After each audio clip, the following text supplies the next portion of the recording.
Good morning and welcome back to Withrow Urban Homestead. Today I'm going to give you a broccoli rabe update.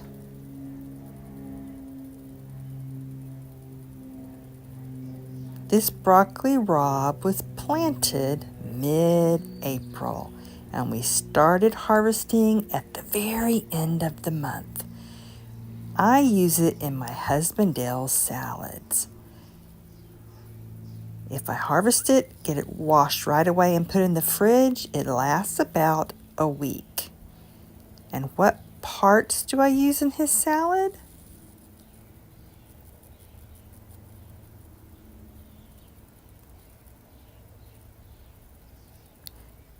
The flower buds and the flowers too. And the small tender leaves, let's see, like this one.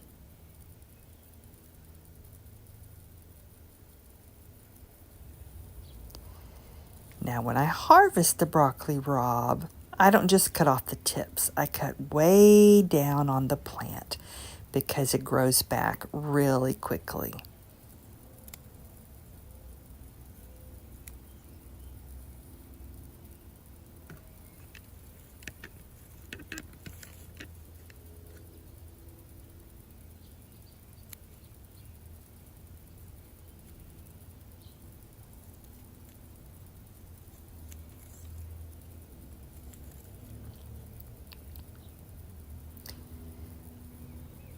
See how that's flexible? You can eat that whole stem. But this one, it's stiff. It's too woody. And these small tender leaves, they taste like spinach. But the bigger leaves, they're just too bitter.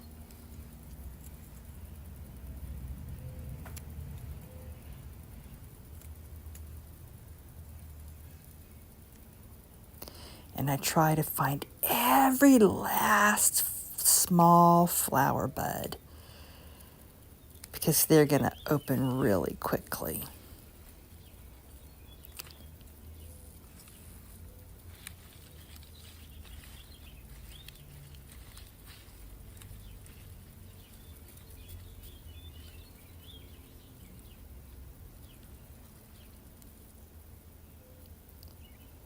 I also don't want to leave the flowers because they'll go to seed and then the plant will stop making new buds.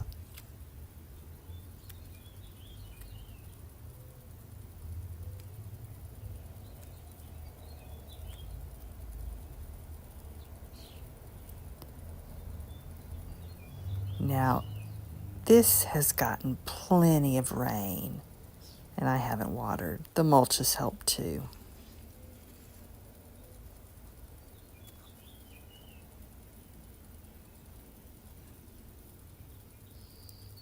Nighttime temperatures have been in the 50s and 60s, so it hasn't turned bitter yet.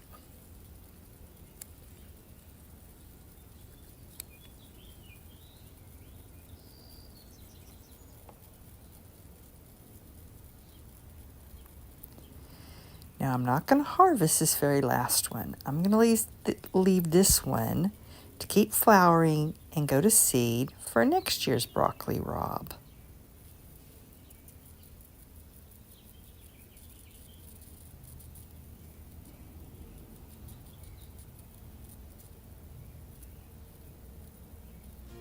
Good morning and welcome back to Withrow Urban Homestead. Just finished part 3 of our garden tour, so let's go ahead and have our first biggish harvest.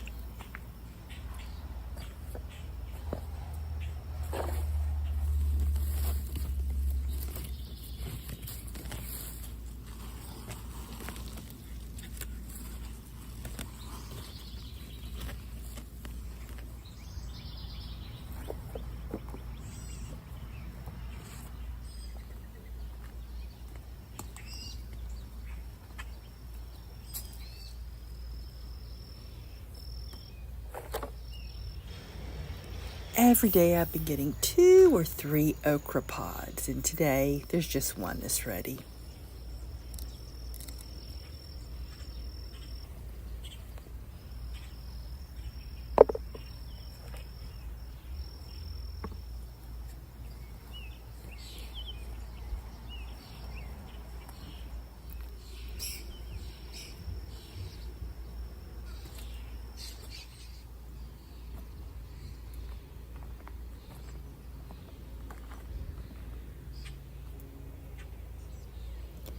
Now this is the grandkids' garden, and the pepper's small because it was already there when we transplanted the pepper. But I left it on the plant because I thought that would be fun for the kids. Normally these peppers get about 7 inches long. The ones in the in-ground garden, they'll get longer.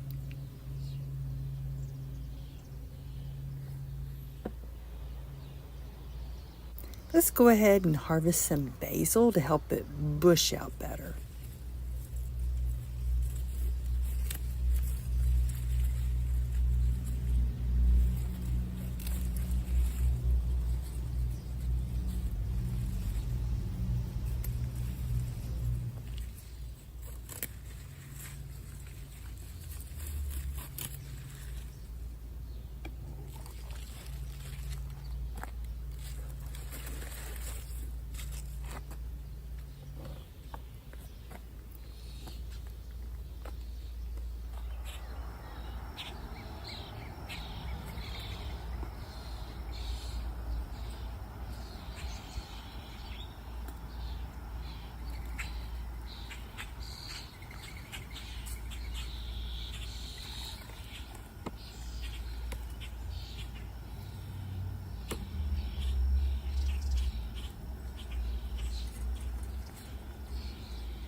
Now my husband Dale is out of salad, so now is a perfect time to harvest this head. It's warming up, and it's going to get too hot for this full-size lettuce.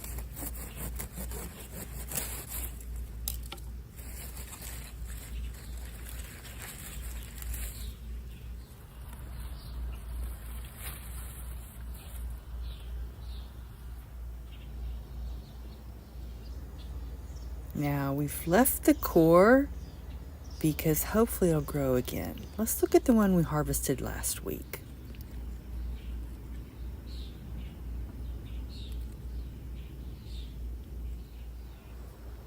All of these radishes need to come out. It's time to sow some more.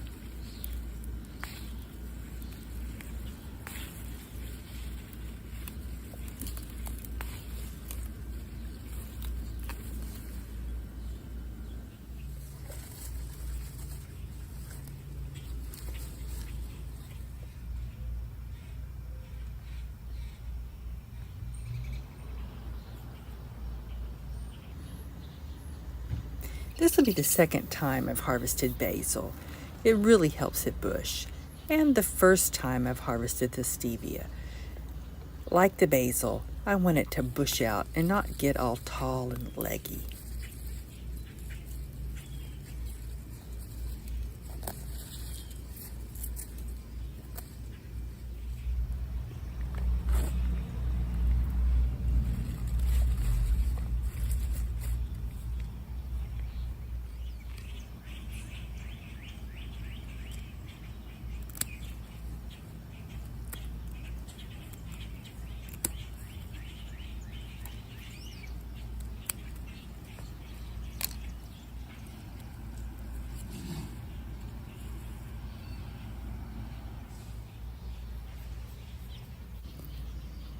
Now, the raspberries need a little bit more time to ripen in the heat of the day, and I'll be able to harvest more this afternoon.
very nice harvest that makes me excited.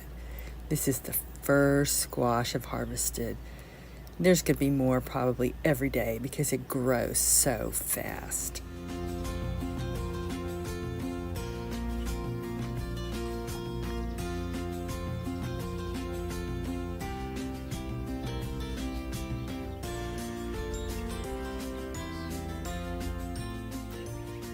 Good morning and welcome back to Withrow Urban Homestead.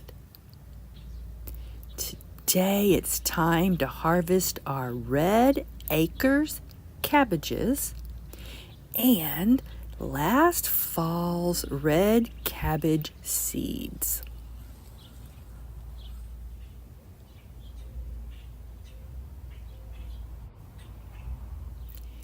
How do I know if the cabbages are ready to be harvested? Well, 3 reasons. Look at the number of days to maturity for the specific variety. Check the center head to see if it's firm, and has the weather changed from cool to hot.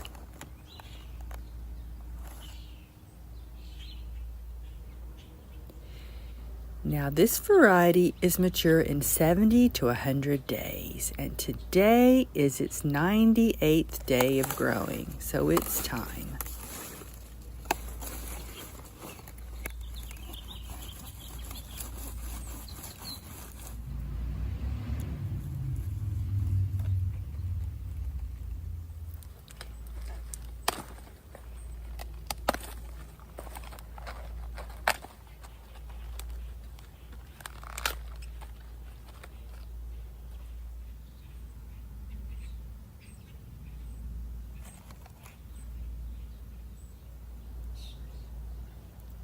Now here in north central Maryland, the temperatures have definitely changed.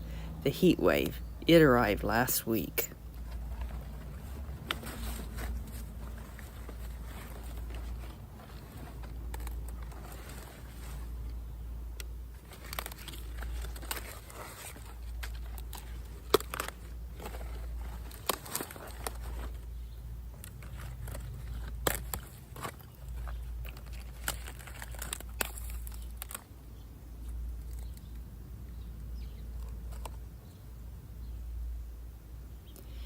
This netting, it's done a great job protecting the cabbages from the insects. These leaves look so beautiful and healthy.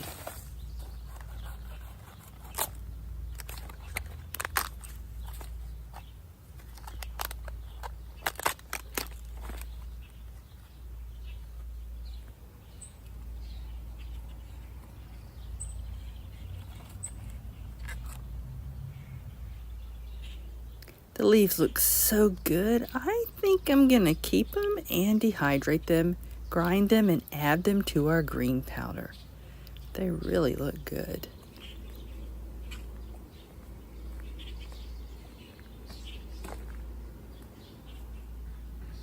Now, red acres cabbages are on the small side, 2 to 4 pounds. So let's see what these weigh.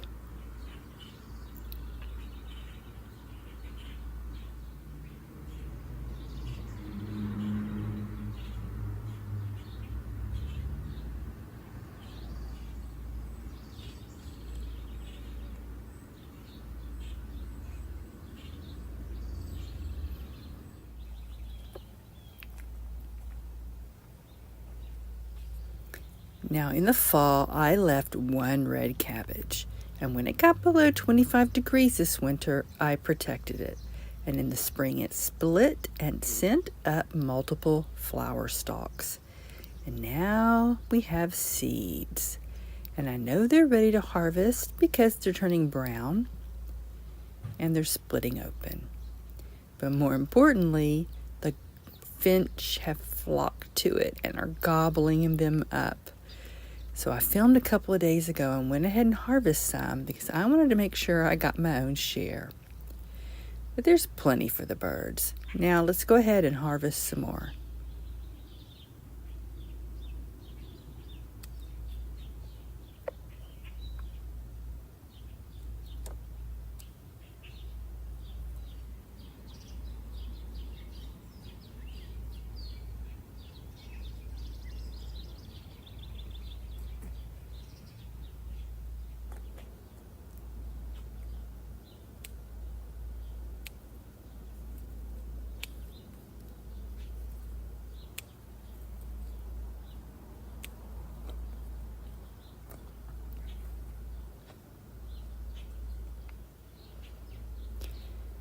There are so many seeds in each pod that I've got enough.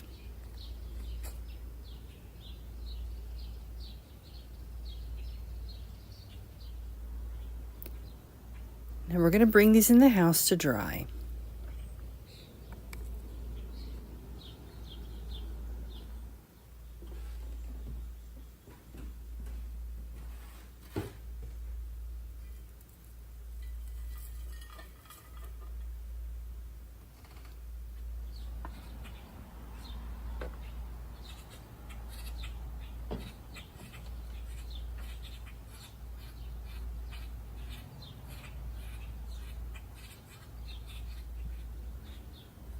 We're going to leave that plant, and after the birds strip it of the seeds, we'll pull it out. And I also need to go collect those leaves too.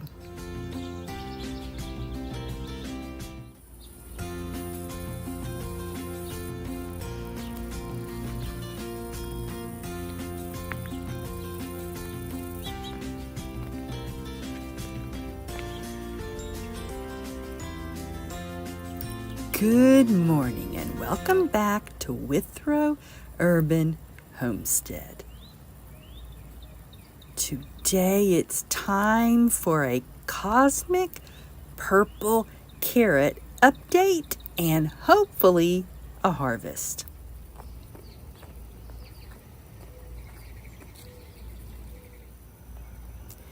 Now what you see in the middle is a fall carrot, planted the fall of 2023.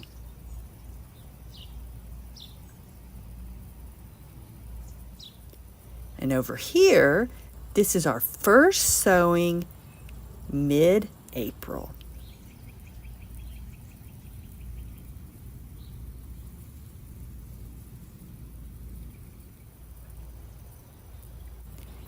And the rest of these were our second sowing in late May.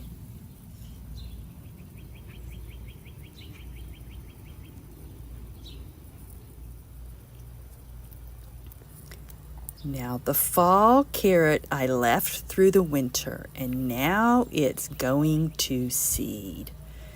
But it's falling over, so it's time to give it some support.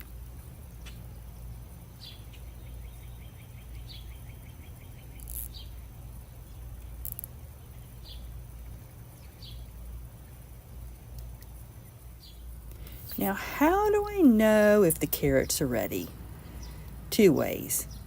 Days to maturity, and for cosmic purple, it's about 70 days. And today is the 71st day, so that's time. And second, move the soil and look at the top of the carrot. This variety tends to be 1 inch in diameter.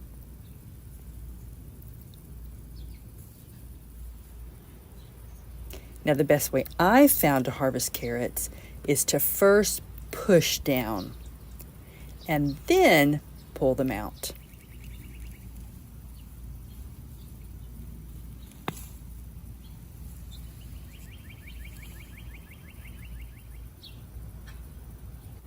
Now, cosmic purple carrots tend to be 6 to 7 inches long, so this is full size.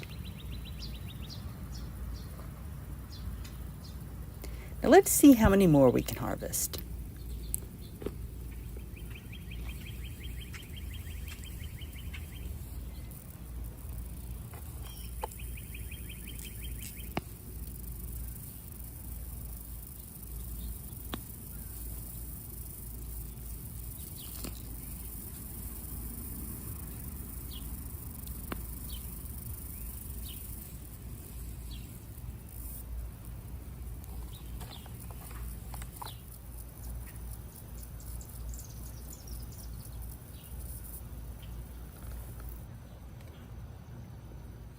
Now the first sowing struggled because I had left 5 fall carrots that had bushed out and some strawberries in the corner, and they were just providing too much shade. That's why only this one corner of the first sowing germinated. I removed all those plants, and it's given the second sowing room to grow.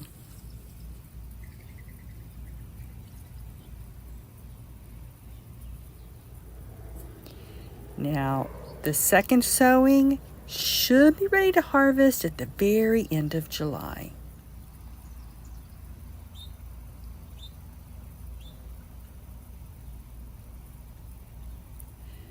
Both the first and second sowing were planted in rows that were 6 inches apart. And the first sowing, I spaced the seeds 3 inches apart. But in the second sowing, May was such a busy month, I simply sprinkled seeds along the row and went back later and thinned. I thinned them 1 to 3 inches apart. So they are growing closer together, meaning they might be smaller in diameter. We'll see.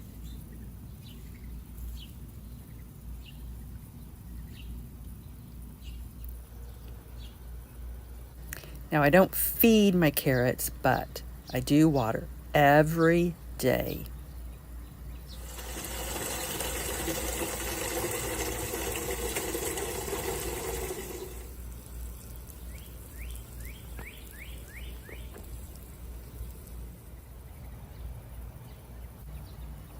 Now, while the netting's off, let's take the opportunity to weed.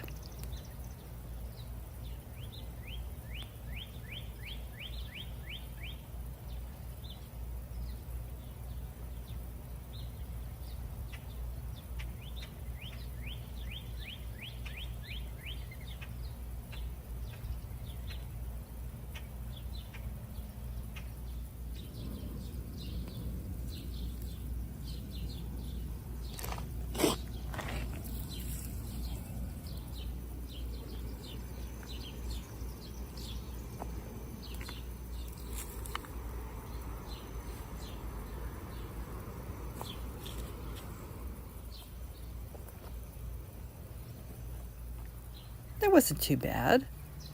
There were just a few weeds.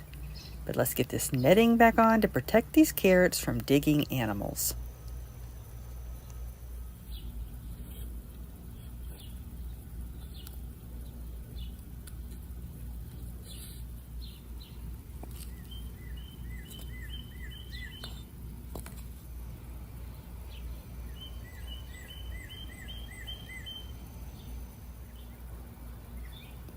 Now this month, July, we're going to sow again for fall carrots. And in this area, I'm preparing the soil. I'm digging in some peat moss and some diatomaceous earth. I think that's how you spell it. I had it left over from when I raised quail. I used it for their dust baths. So I'm mixing that all in and getting rid of any rocks. Here's all the ones I've found so far.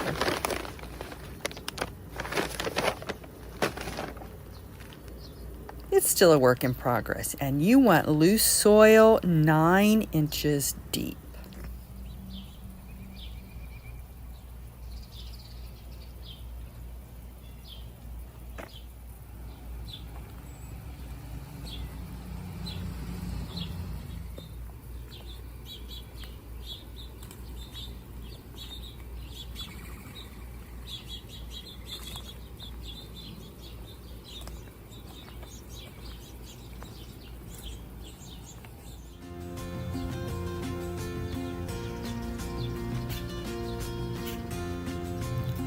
Good morning, and welcome back to Withrow Urban Homestead.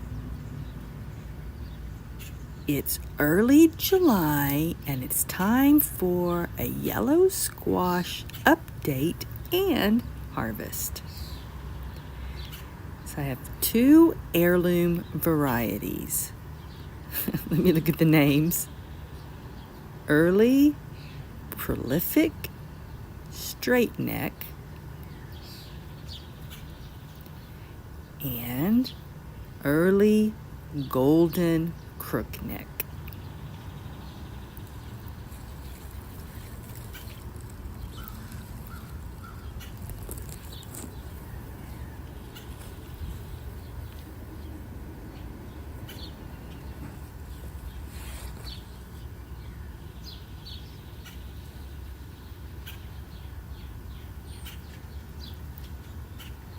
We planted these out mid-May, and we only planted 3 because I grow in a very small space.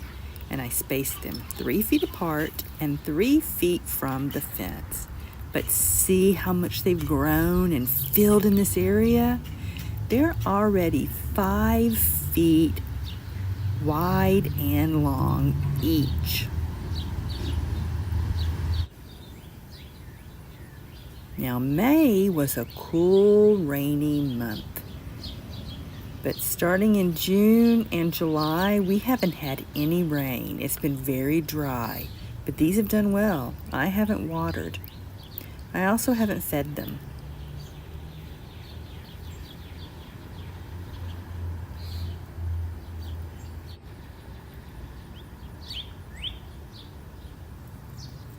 Now, there are 2 different kinds of flower on a squash plant, a male and a female.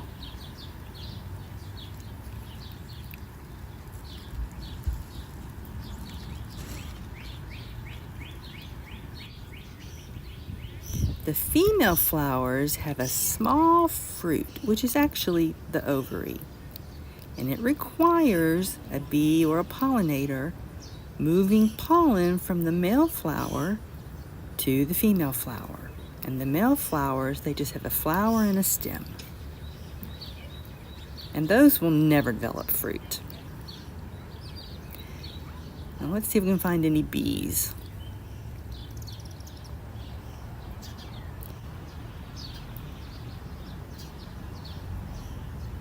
If the male pollen doesn't mix with the female pollen, then you're not going to get any fruit. And there might be a couple of reasons for that. In early growth, sometimes you don't have both kinds of flowers. I need to double check this, but I think the male flowers develop first. And also, it might just be too hot. Squash does not like to set fruit in temperatures consistently above 90. Now, May was cool, but June hit with a heat wave, so the fruit did not develop. But when we got back into the 80s, we got a bumper amount of squash. I tend to harvest every other day, and I've already harvested 4 gallons.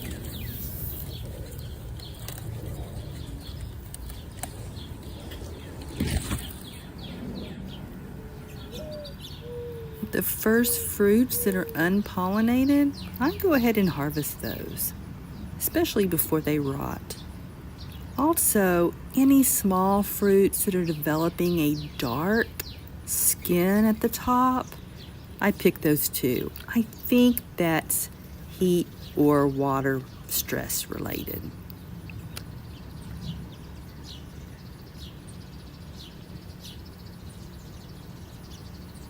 Like this one.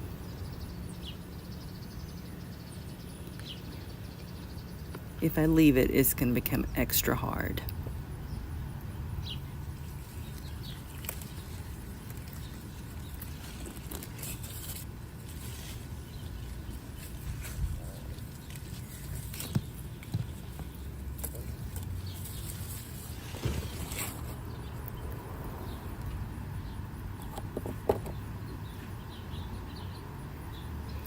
It's gotten really hot again. So let's go ahead and harvest any of the healthy fruit and any of the heat-stressed fruit.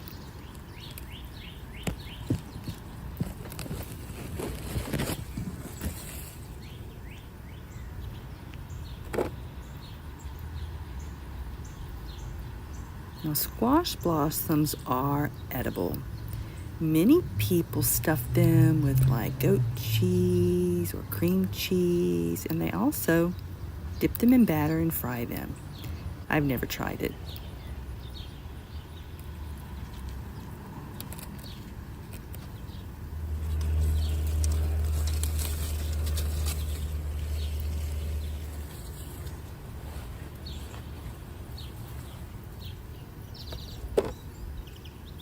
Yesterday, I made a big harvest, and it was from last week's fruit, and I missed that one. It's really too big. It's going to have lots of seeds inside, and the skin's going to be really tough. But I can use this for zucchini bread.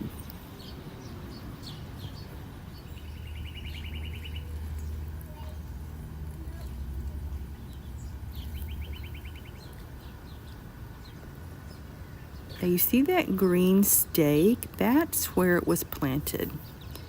And it's vined out pretty far, even though it's a bush variety.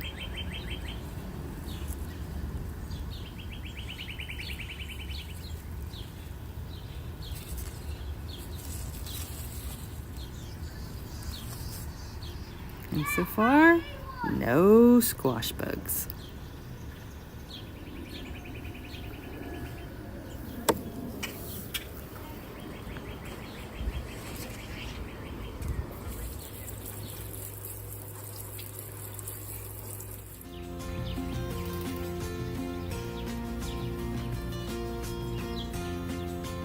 Good morning and welcome back to Withrow Urban Homestead.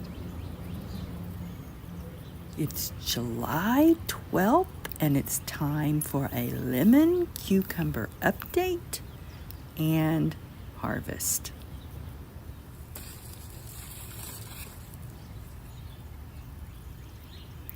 Now you can see the reason they got the name. It's not because they taste like lemons, they taste like cucumbers. It's the color. The skin is also non-bitter. And this is about the average size. They're a small cucumber.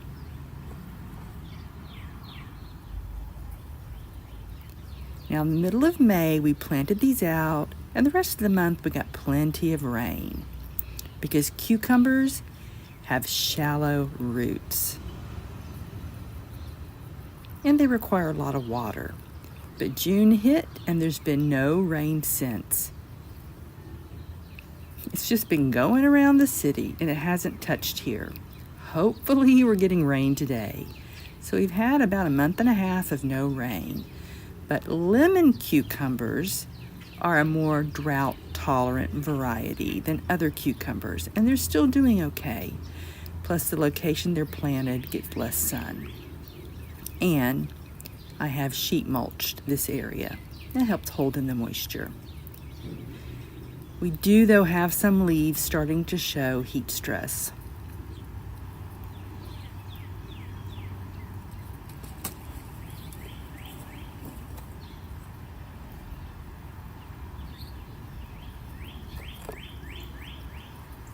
Like all cucumbers, they love to climb. And these cucumbers have decided to climb on this sunflower. I think I planted 3 plants.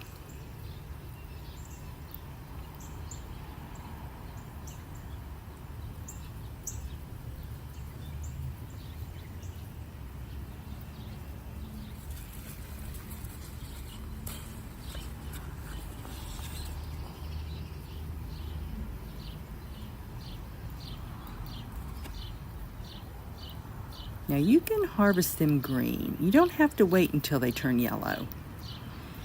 Dale eats them in salads and he prefers them small because they're less seeds.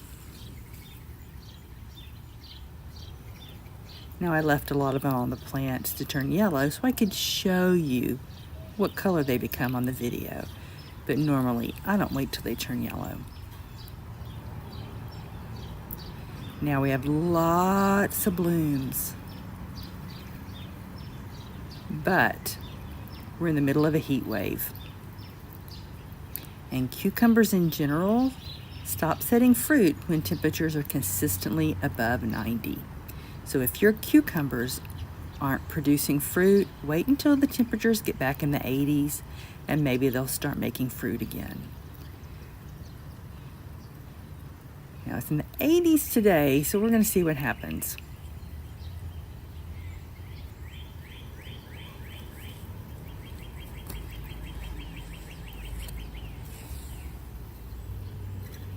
Now I'm behind the trellis And cucumber fruit grow really fast, so I like to harvest often.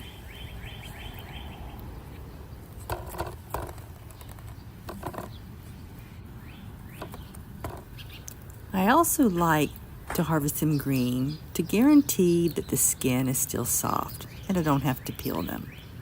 Now, this is bigger than I prefer to harvest, but there aren't any small ones. You can see that the recent fruit hasn't set because it's been near 100 degrees 5 days straight. So let's open this up and look at the inside.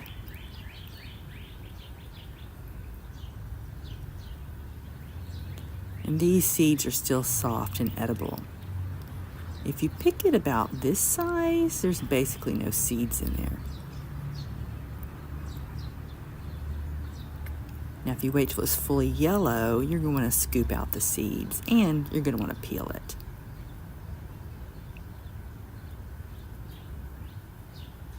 Now, how can you use the lemon cucumbers? Well, they'd be good for bread and butter pickles or chopped into relish. Eating fresh, like in salads, that's how my husband Dale eats the cucumbers. And you could make the Greek yogurt sauce.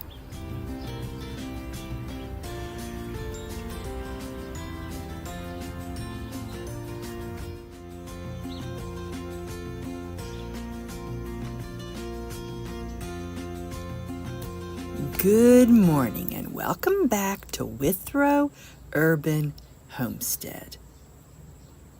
Today is July 13th and it's time to prune back the basil because it's starting to flower and that'll make it bitter.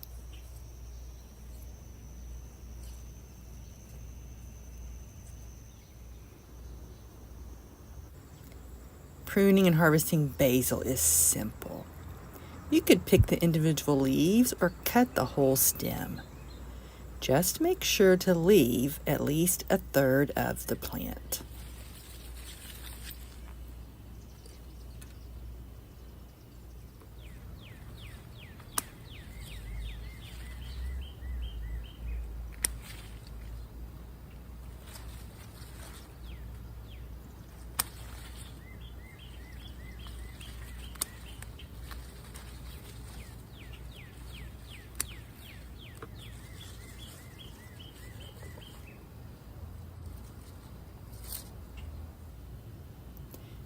The stems where they branch off already have new leaves growing. Let me show you.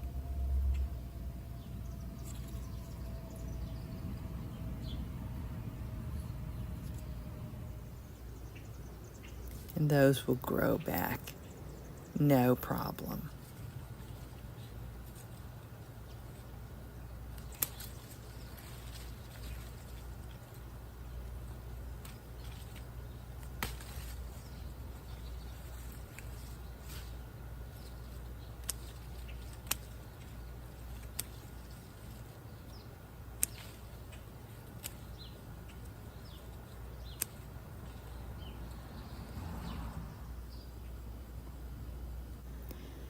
Now, preserving basil is also easy. I bring it in the house, and if it's really clean, I just go ahead and dry it, even without washing. If I'm not comfortable with that, I will rinse it gently in some water, and then spin it dry like salad and hang it. Could also use a dehydrator, but it's so hot, we're in a heat wave right now, I don't want to warm up the house. But my favorite way to preserve basil is to process it in oil and freeze it in cubes.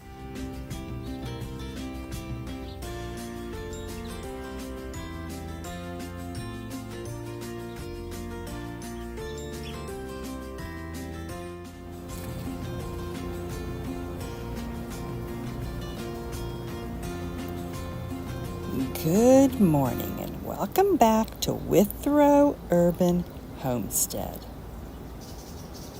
It's time for an okra harvest and update.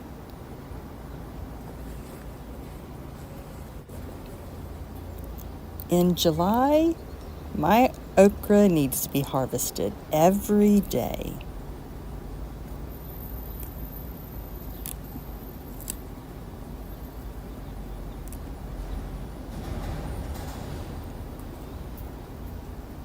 Now, if okra gets too big, it's going to be too tough to eat. So this is the biggest I prefer to harvest.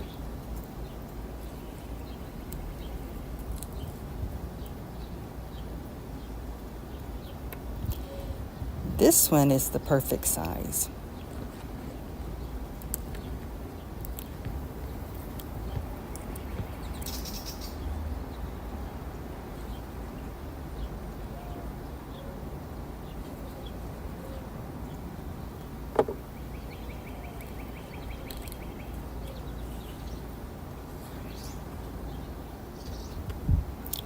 I leave the small ones, but if I'm not going to be able to harvest tomorrow, I'll go ahead and pick those little ones too, because they grow so fast.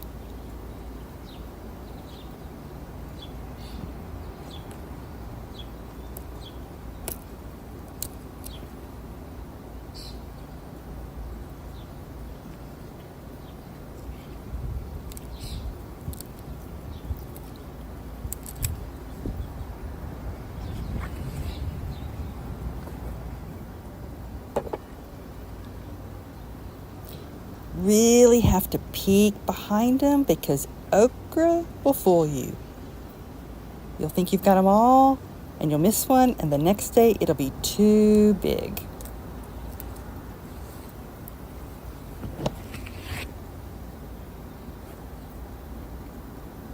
Where I've ever grown. It's really doing great.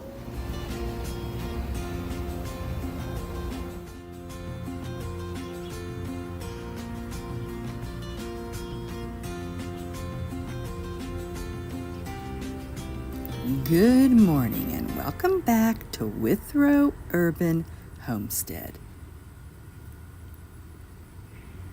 It's the end of July and it's time for our first hot pepper harvest.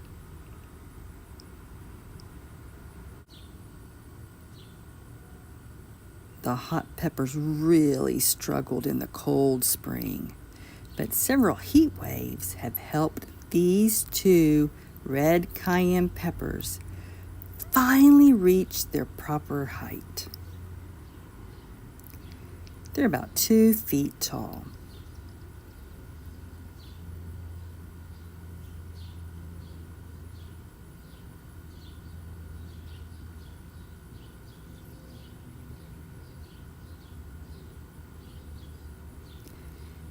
The early jalapeno peppers, they're still tiny. I suspect it's because they're getting less sun over there. Now they're about 1 feet, and they should be about 3 feet tall, but I do see one pepper.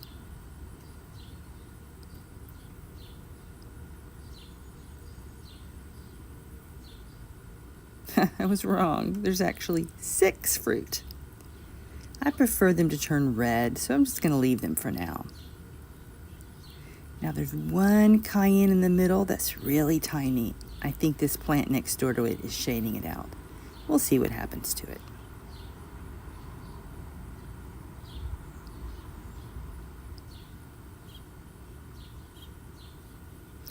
Now in my past garden tours, I got these plants reversed. I thought the jalapeno were first and the cayenne were second. Oops.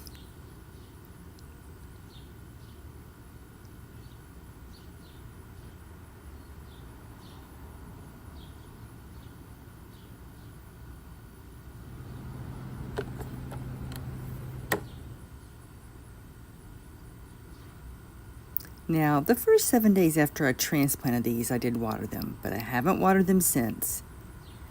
I take a low maintenance approach to my hot peppers. I also don't feed them, and they don't require cow mag because They don't suffer from blossom end rot since the peppers are so small and grow so fast.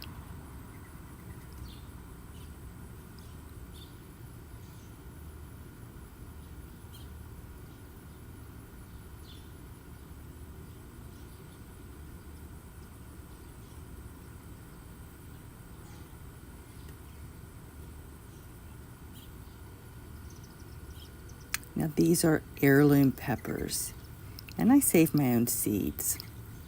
That's the reason I put my sweet peppers in the back and my spicy peppers in the front. But it is possible these spicy peppers can cross-pollinate. I'm curious if this plant is a cross between a jalapeno and a cayenne. I'm interested to see if it has a thicker wall. I don't mind if they cross. To me, hot peppers are hot peppers.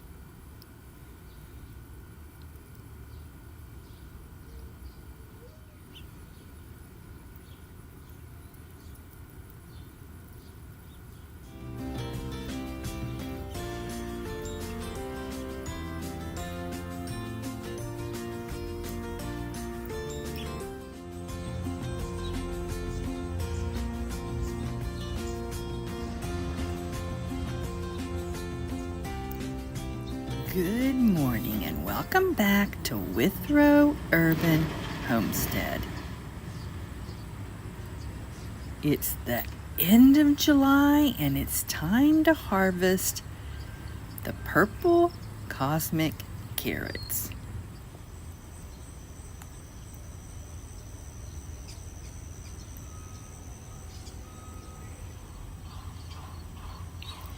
Now this is my second sowing, planted May 20th, and it has the netting to protect it from digging wildlife here in the heart of the city. But let's go ahead and get this off.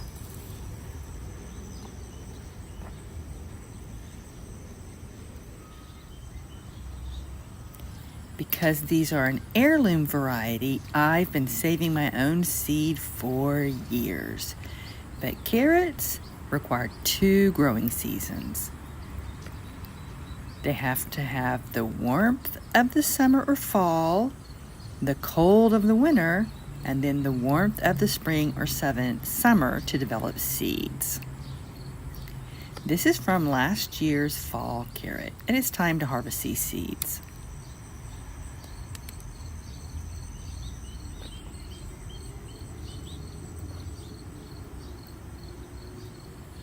This variety tends to be about 1 inch in diameter and 6 or 7 inches long. Now you know they're ready by checking the tops.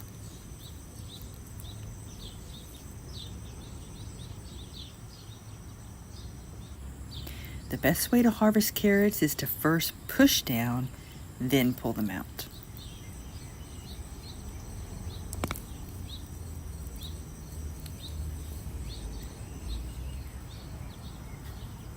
Now the first sowing video I mentioned that these are going to be smaller because they're sown closer together.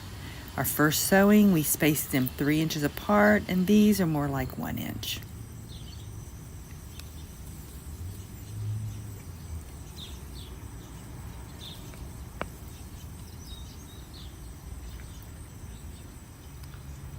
Ready or not, I'm going to harvest them all because it's time to sow the fall carrots. I had planned to put them over there. I actually prepared that soil, but I decided to plant the beets there. So the fall carrots are going to go in the same space.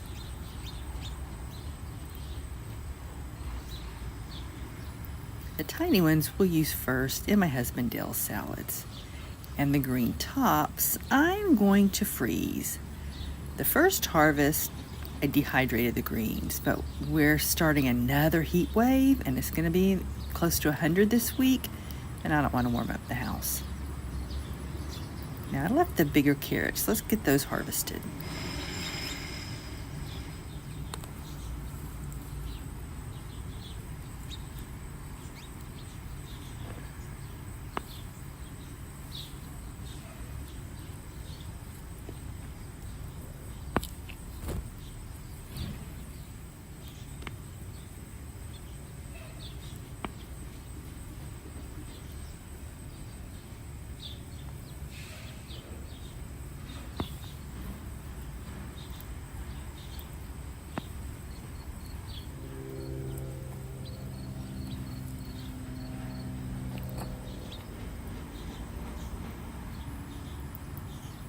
Now I add our carrot tops to our green powder, which is a variety of greens that I grow all year. But you can add carrot tops to soups, stews, or make pesto with it.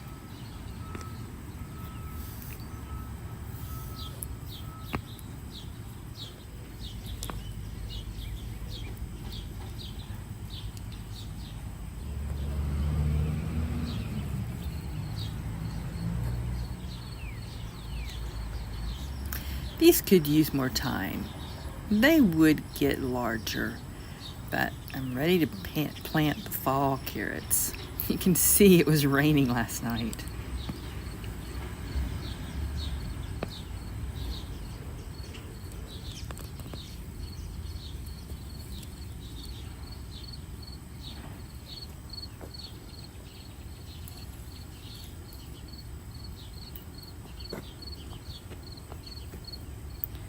For storage, you're going to want to cut off the tops because they are going to pull the sugars from the roots.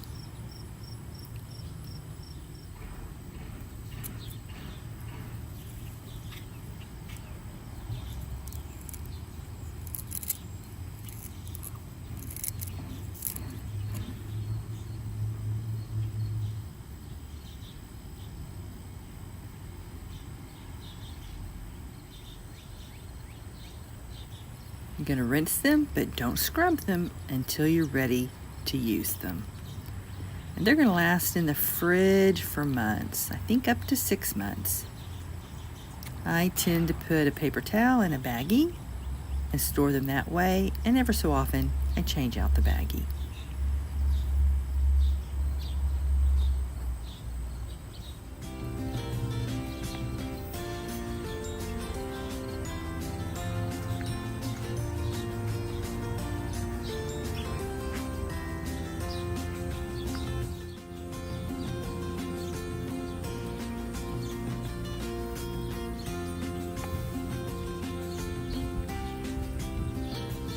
Good morning and welcome back to Withrow Urban Homestead. It is the beginning of August and time for our first eggplant harvest.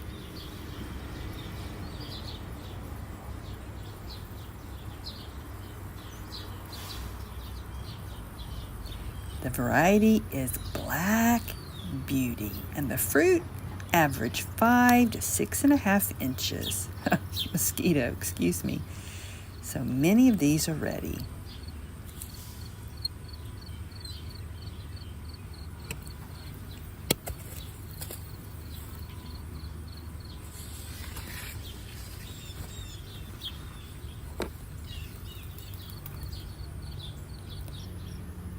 I transplanted them out in mid-May, and they really struggled in this cold spring. They stayed small, but we've had several heat waves and they've just taken off. Some are 4 feet tall. The average size is 2 to 3.5 feet, but mine have gotten to be 4 feet. Wow.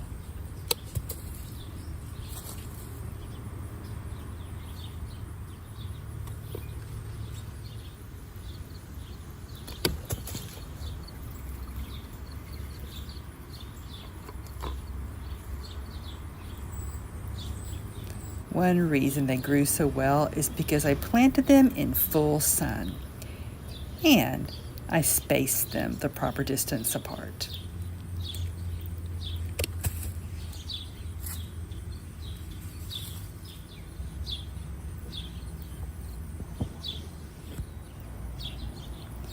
Like the pepper plants, which are right here behind me, which I'm trying not to break, I watered these eggplant transplants for 7 days, but haven't watered since. Now we had a lot of rain in the spring, but after June 1st, we haven't had much rain. But spring helped it send down deep roots, and it's been managing our dry spell well.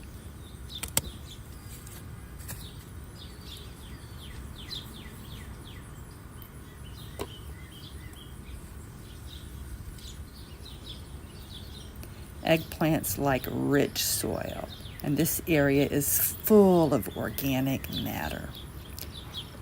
I raised quail here for 4 years, so I have not fed the eggplant.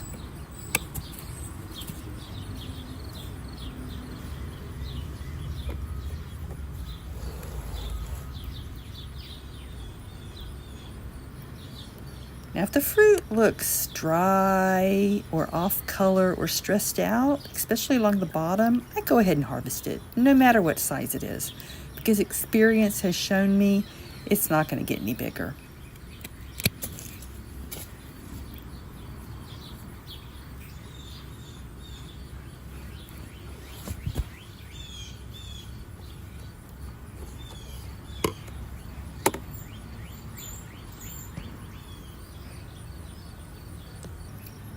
Another reason I suspect they've grown so large is they've been protected from flea beetle damage.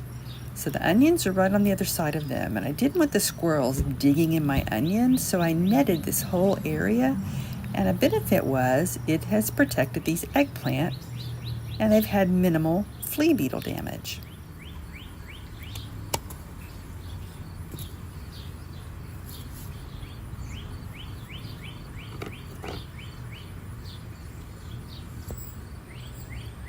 Now this plant is stressed because it's been moved from the grandkids' alley garden. I was just overwhelmed with that garden. It was requiring way too much water. It was so dry because it's a raised bed. So I think it was 4 or 5 days ago, I moved it over here, and I'm seeing new leaves. Now as the old leaves die off, I've been trimming them, but new leaves are definitely growing.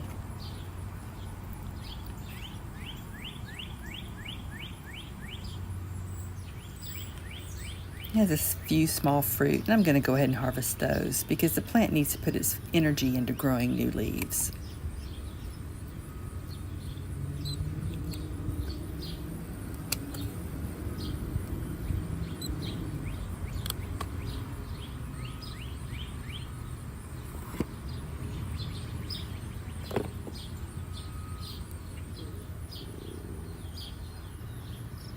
Now look at this one. These are not Black Beauty eggplant. It's a good example of what's been happening since 2020, when more people got interested in growing food. Seed companies got overwhelmed with orders, so they have hired more small farms to grow for them because seed companies don't grow their own seeds. So this means that the seed I bought in 2023, the Black Beauty seeds, had some other variety mixed in. Whoever grew those seeds probably grew them too close to another variety of eggplant, and it cross-pollinated. I have no idea what they are, but I'm going to harvest them and enjoy them.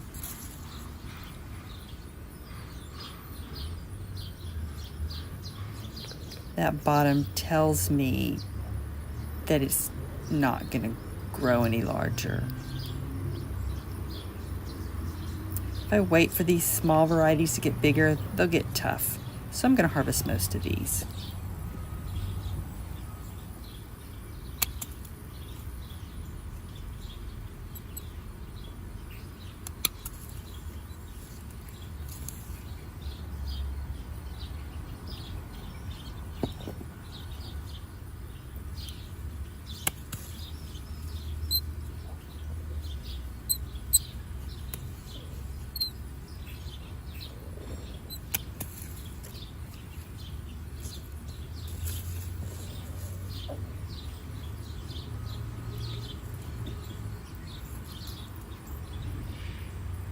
Because it's been such a dry summer, some of the bottom leaves, they will turn yellow, and I just prune those off to make the plant look better and to cut down on pests being drawn in.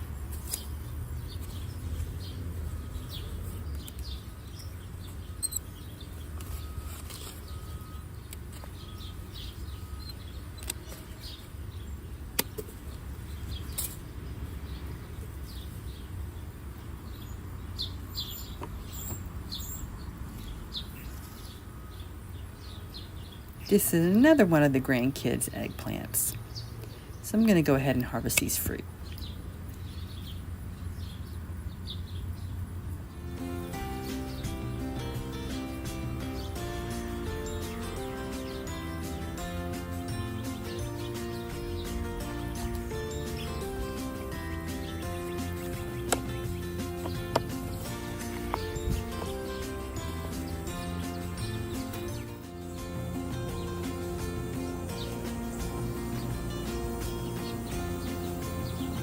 Good morning and welcome back to Withrow Urban Homestead. It's the beginning of August and it's time to harvest the onions.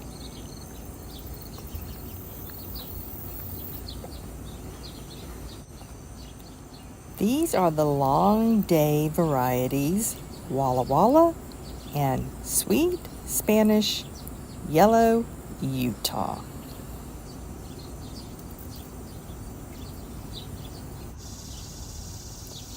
It's ideal to wait until the tops fall over on their own to harvest. There's less chance they're going to sprout in storage because it means they're finished growing.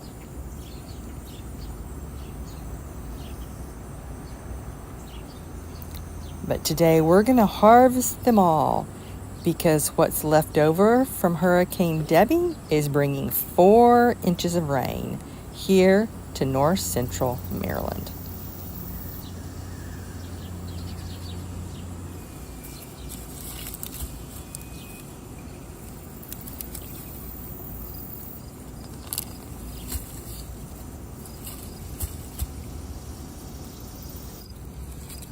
The red onions were ready last month, and I already harvested those. Yesterday's video was me using those red onions to make a braid.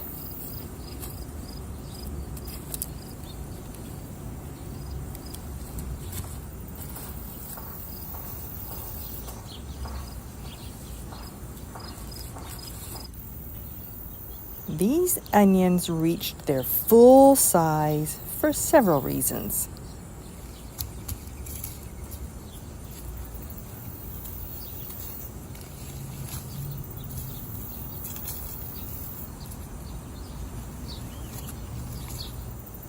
I planted them in full sun. Onions prefer full sun.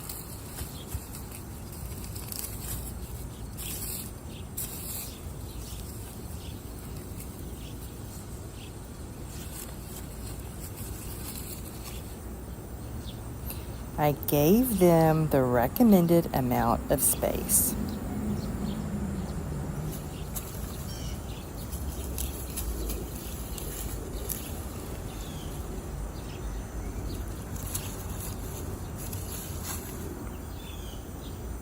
I did not trim the tops from the time I sowed the seeds indoors.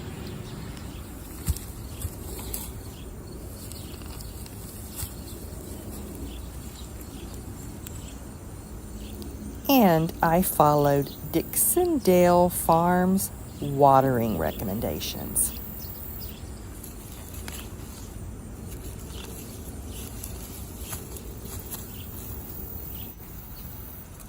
I also gave them enough time and waited for the tops to fall over.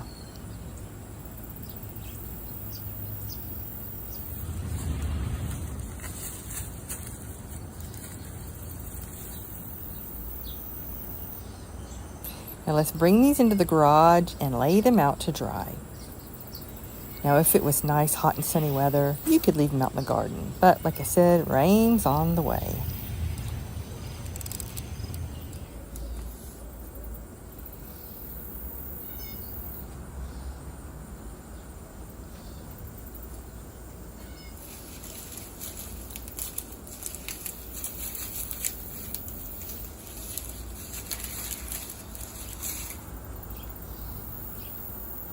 Now, if you remember, near the house, we had another row of onions planted. And I harvested those last week.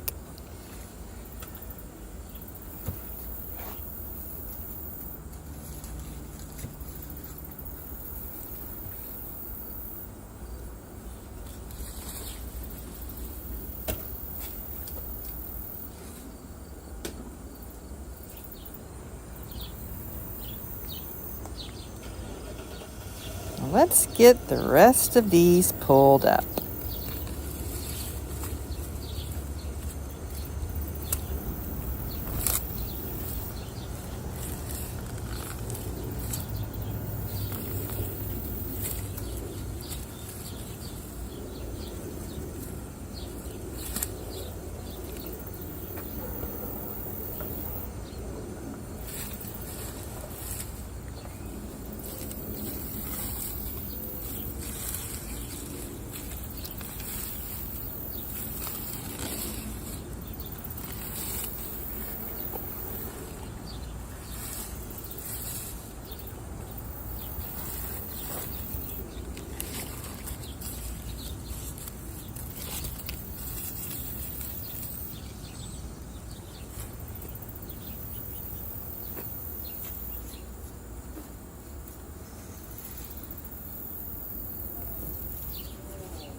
Now, if you feel any soft spots, go ahead and bring those in the house and either use them up or chop them and put them in the freezer. I only found 3.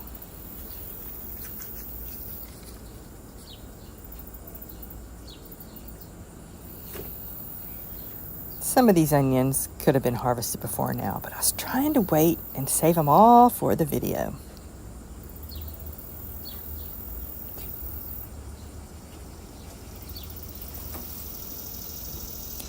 I think this one's the biggest.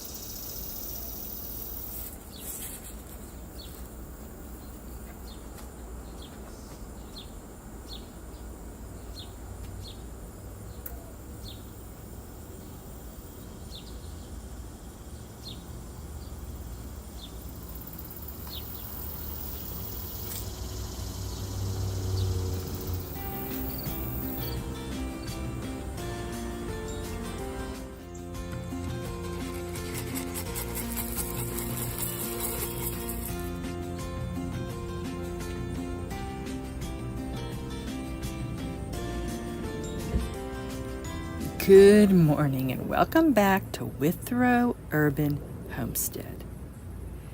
Today we need to hurry up and harvest the sweet red peppers before what's left over of Hurricane Debbie arrives. I think in about an hour and a half. We're expecting 4 inches of rain. And since last night, we've already had 2 inches.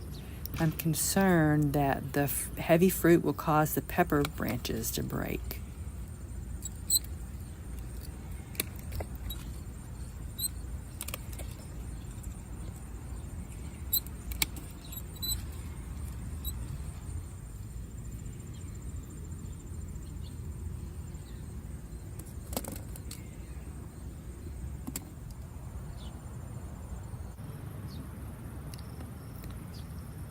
Cold front moved through last night, and like I said, we've already had 2 inches of rain. So these peppers are full of water.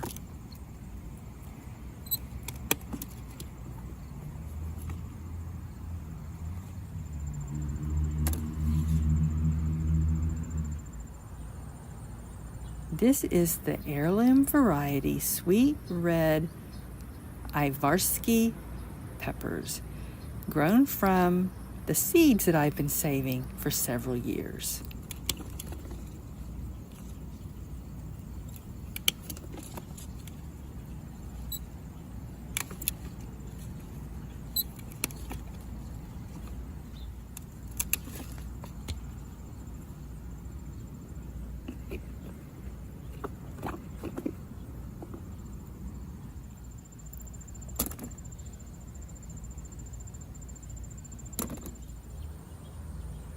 Sweet peppers are my favorite vegetable to grow.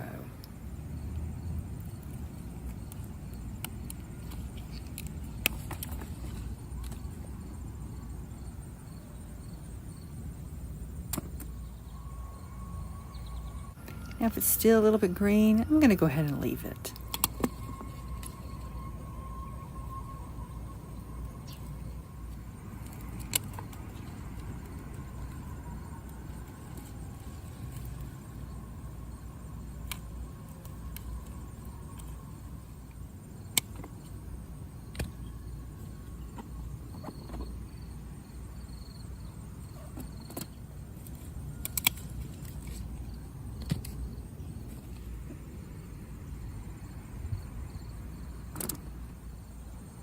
see how all these are the same height and then this one's just giant? It's because, remember, it was planted next to the compost.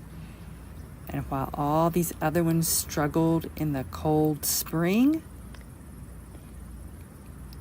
this one had the warmth radiating off of the compost, so it grew really big, and it's also in rich soil. But interestingly, it's just now setting fruit. So the fruit is way behind the other plants.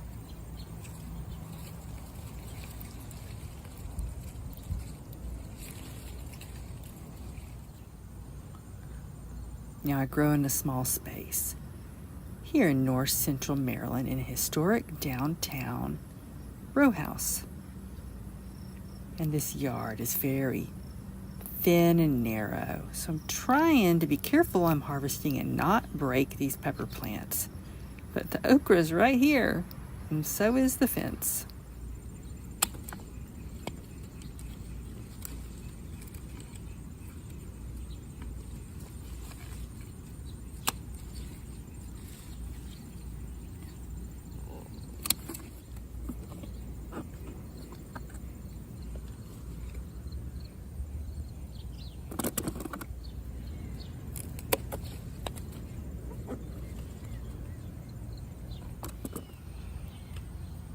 Now that first plant we harvested from, and then this little guy here, these are from the alley, from the grandkids' garden. But that raised bed dried out so fast because from June 1st till now, we haven't had much rain and lots of heat waves. But the peppers have done well since I haven't watered them. So these two plants I had to move here 2 weeks ago. They're smaller than the rest of the peppers, but they're still producing fruit.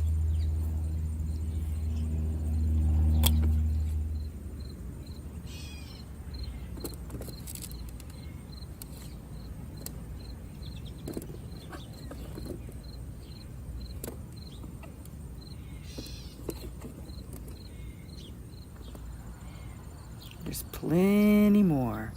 They're going to be red soon. Then these plants are going to set their second set of blossoms, and we'll have more fruit before the fall freeze. Now, if there's some that are still green before the freeze, just pull up the plants, leave the roots, hang them upside down, and the fruit will ripen themselves. I'll make a video about that much later.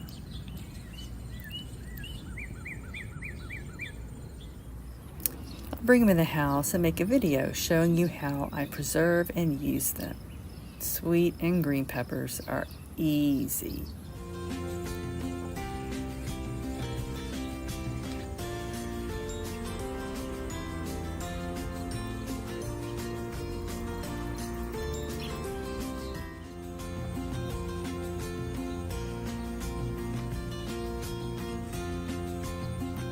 Good morning and welcome back to Withrow Urban Homestead.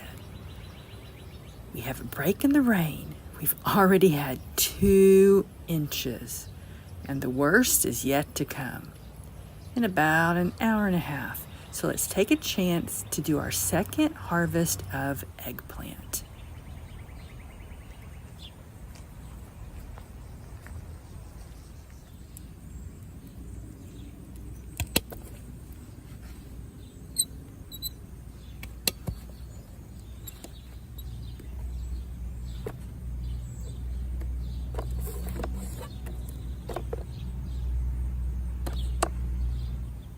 Now remember, this variety is Heirloom Black Beauty, and it's grown from my own saved seeds. Last year was the first time I've successfully saved eggplant seeds.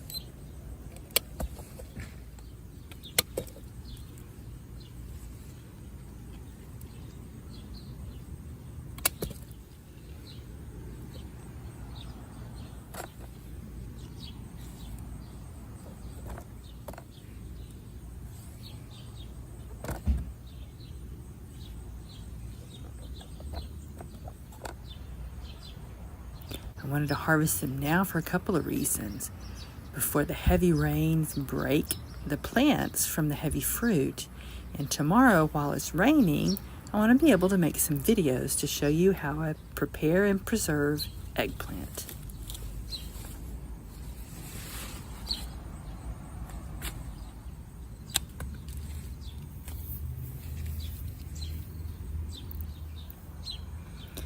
Now, do you remember this unknown variety? Hang on, it's wet out here. This is from bought seeds that I had bought last year, and that means some odd eggplant variety got mixed in. Now, I used the ones that I harvested, and the skin's really hard, and inside it's full of seeds. Fortunately, the seeds are pretty soft. So I'm going to harvest this second one and then harvest some small black beauty eggplants and show you how I stuffed them.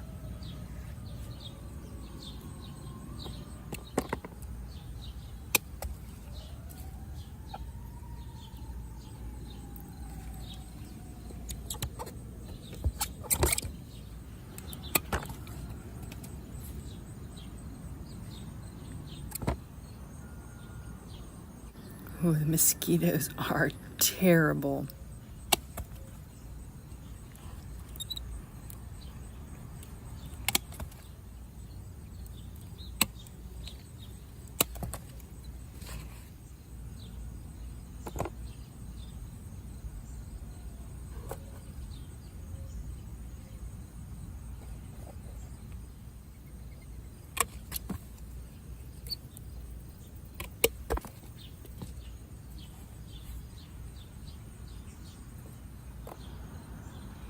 Wow, there are so many fruit. So I'm going to go ahead and harvest the big ones, of course, and the small ones for stuffing, and then I'm going to leave the medium-sized ones.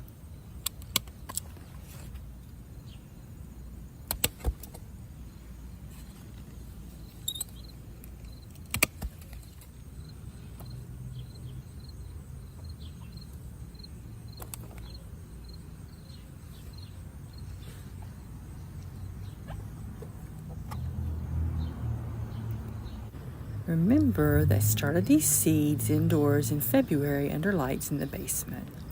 And I transplanted them mid-May. I think they were about 6 inches tall. Then we had a cold spring and they stayed really small. They didn't really grow. And some of their leaves fell off because they were stressed out. But now, wow, they're more than 4 feet tall. This has been my best eggplant year ever.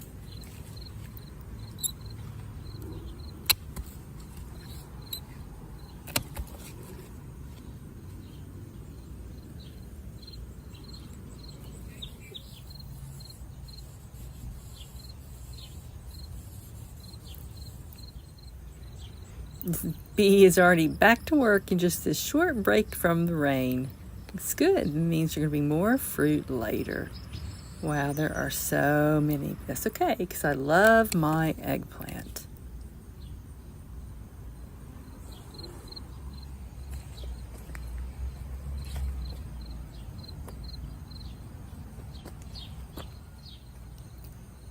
Now, the 7 days after I transplanted them, I watered them. But after that, I haven't watered and I haven't fed them. They've taken care of themselves.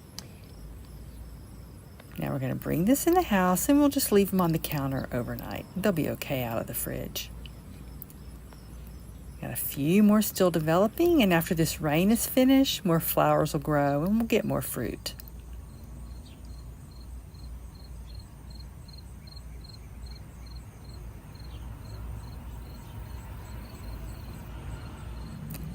Curious if this 4 inches of rain that's coming is going to make the fruit swell.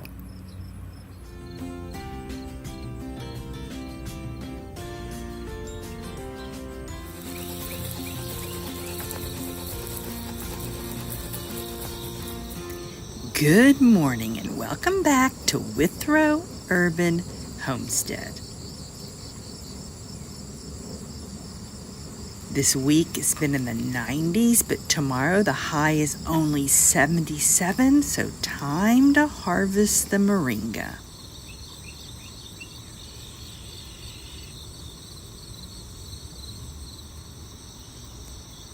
I'm going to harvest the branches and the leaves.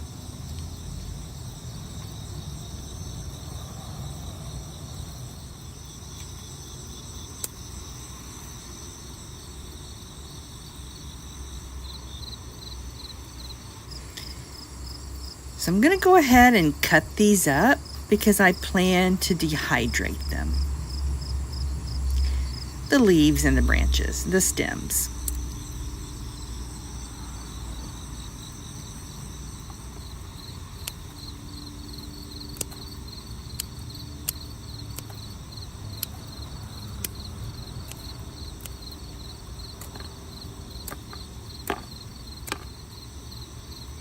Now these trees are small because they're growing in the shade. They prefer full sun.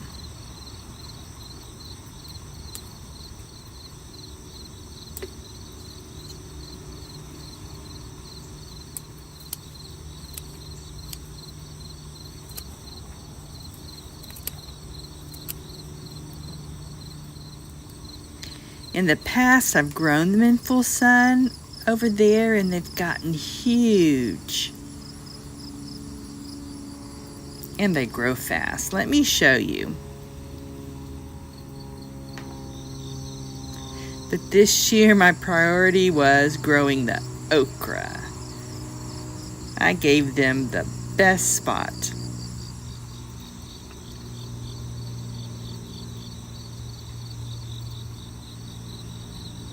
Now you can harvest moringa in two ways. Now see this one over here?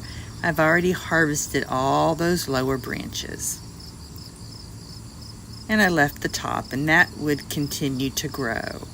And this one gets more sun.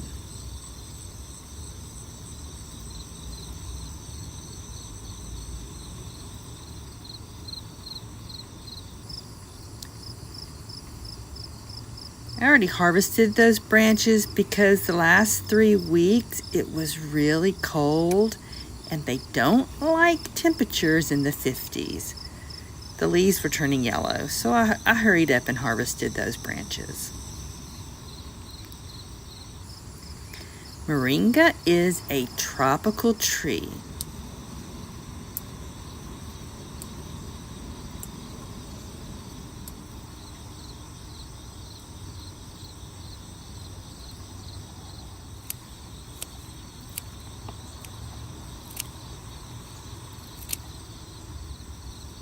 Now, if you're growing it in full sun, you can harvest it by cutting off the top. And it's going to send out lower side branches. And that can also keep it shorter, but this area, it wouldn't grow fast enough if I topped them.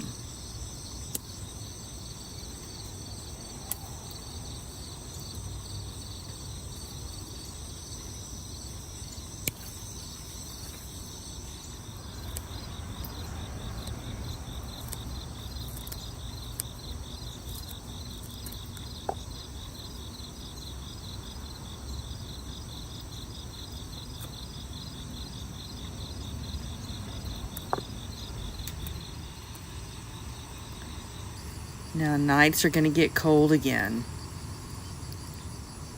But I'm going to go ahead and leave this stump just to see what happens. Maybe next month we'll hit a hot week and it'll grow. I doubt it, but we'll see.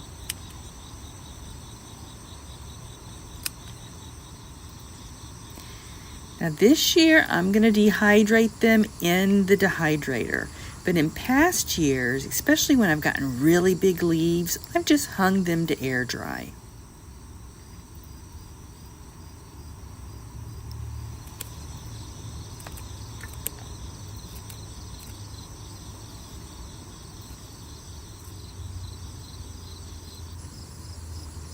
Moringa is a highly nutritious green. It's a superfood.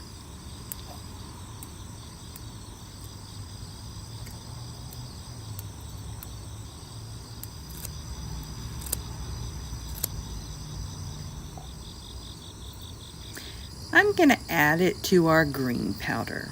We use that as a natural vitamin.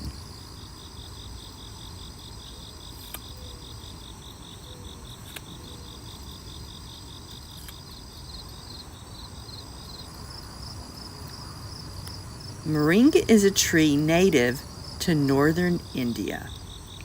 Here in north central Maryland, we grow it as an annual.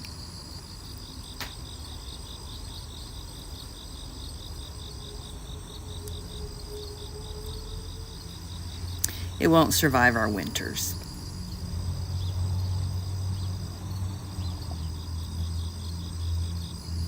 Now, when I grow it in full sun, it will develop flowers and young pods. And I harvest and dehydrate those too.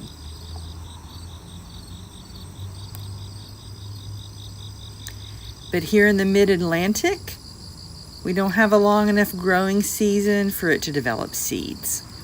I have to buy new seeds every year, and I tend to buy them from Baker Creek.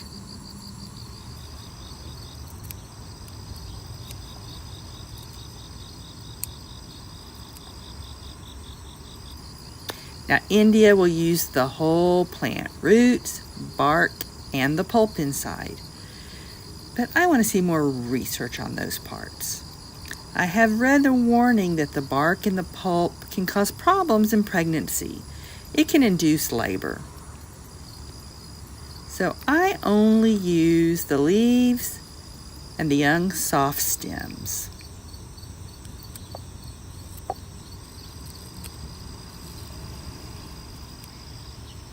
In the next video, we're going to dehydrate them and powder them.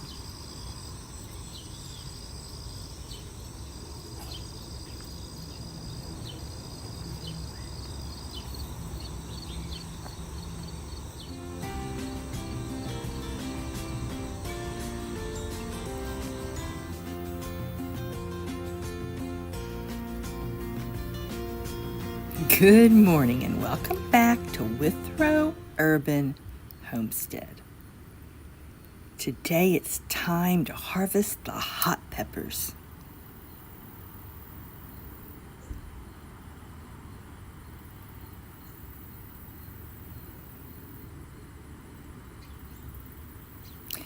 If you want them at their peak of spiciness, wait until they change color. These are red cayenne peppers.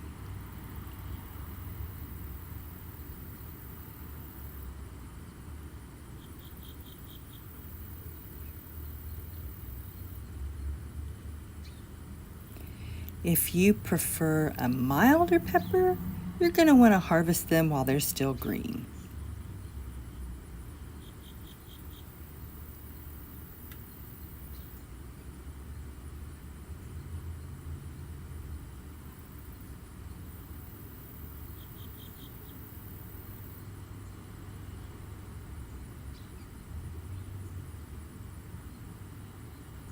Now be careful and don't touch your face.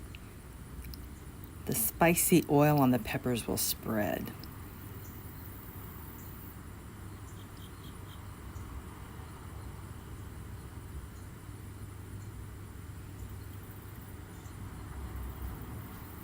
If you're concerned, you can wear gloves.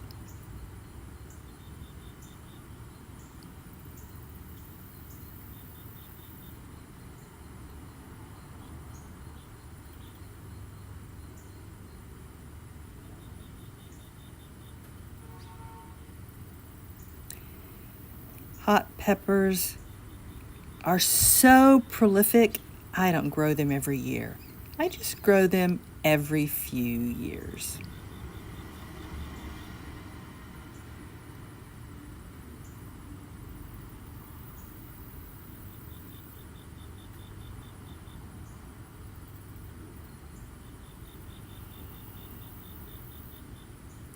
Now you want to harvest them when they turn from green to red. That'll help the plant to keep producing peppers.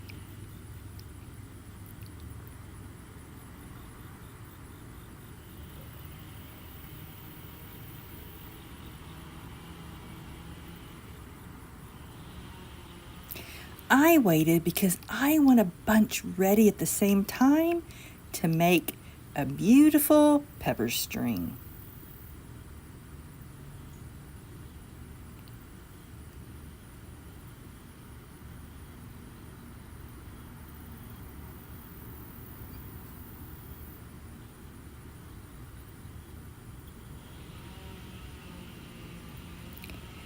spicy peppers don't require much care. I don't feed them, I don't water them, they just take care of themselves. Now all summer I've been harvesting them, just snipping them onto a plate in the living room and leaving them to air dry. Later I'll go back and make them into a powder. It's just really simple. I don't even have to use the dehydrator.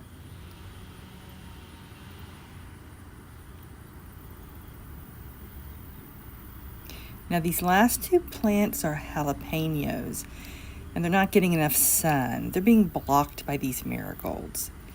But I see a few peppers, so we're going to go ahead and harvest those too.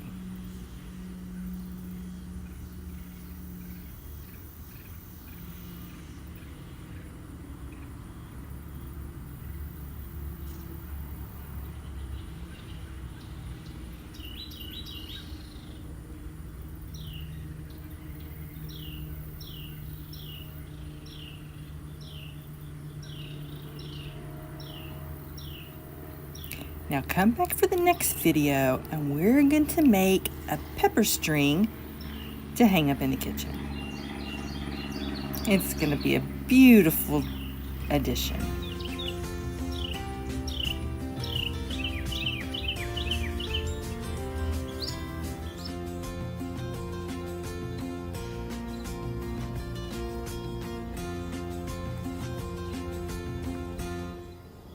Good morning and welcome back to Withrow Urban Homestead. It's time to harvest our raspberries before the birds come and pick it clean.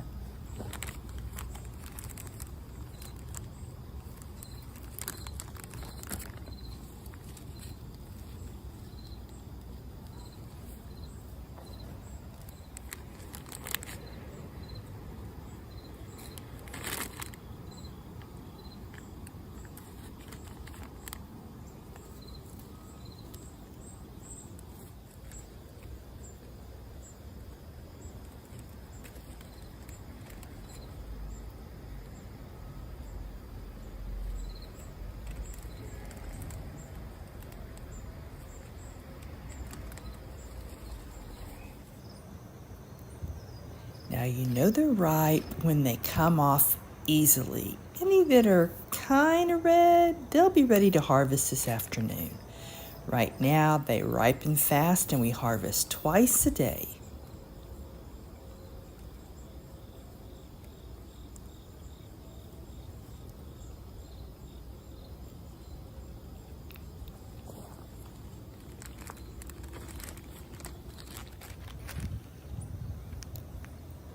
Now in the mornings, you'll see some bees still asleep.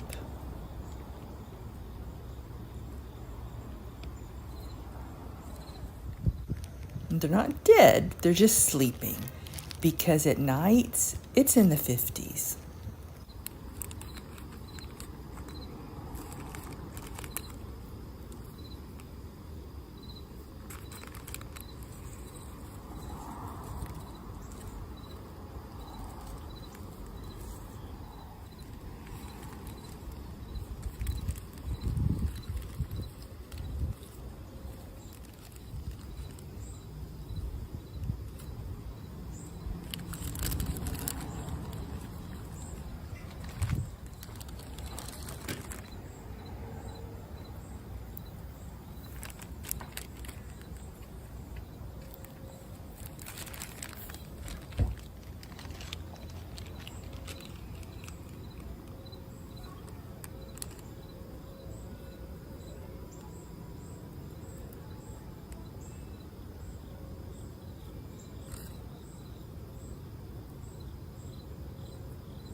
Now I'm going to harvest behind, but it'd be a challenge to film it. But I am going to show you back here.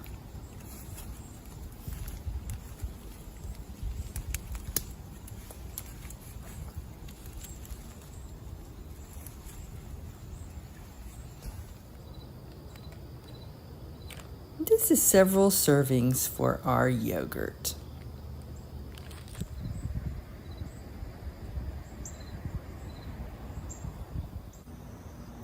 Raspberries will spread. I started in this area, I think it was 4 years ago. And every year, they've moved over a little bit. I still have a little bit of a gap on the trellis, but I think next year that's going to fill in.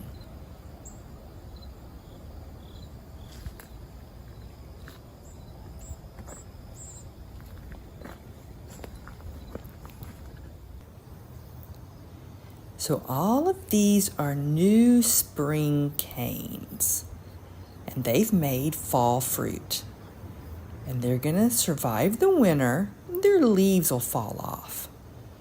And in the spring, they're going to fruit again. So they'll give me fruit twice. And when the spring fruit is finished, they'll die and I'll cut them out. But while it's fruiting in the spring, new canes will start to grow. So raspberries give me a double harvest.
Good morning and welcome back to Withrow Urban Homestead.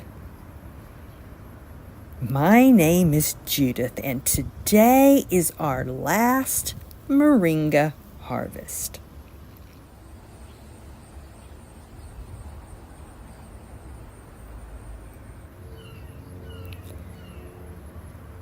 The moringa's small, remember, because it's growing in the shade. It prefers full sun because it's a tropical tree.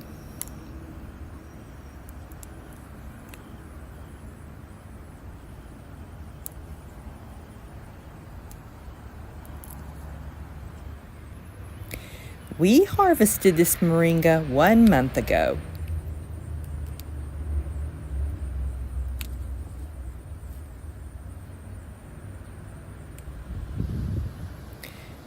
Now, nights are starting to fall into the 40s, and the moringa is going to turn yellow, and all these leaves are going to fall off. So this is our last chance to harvest.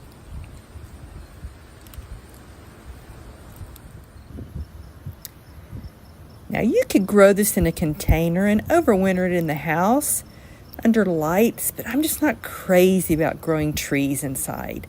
I don't have the right light set up. Maybe in the future.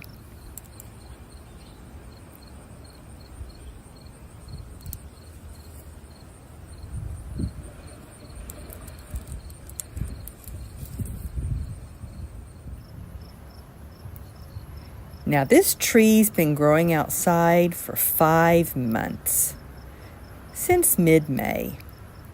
Here in north central Maryland, zone 6B, 7A.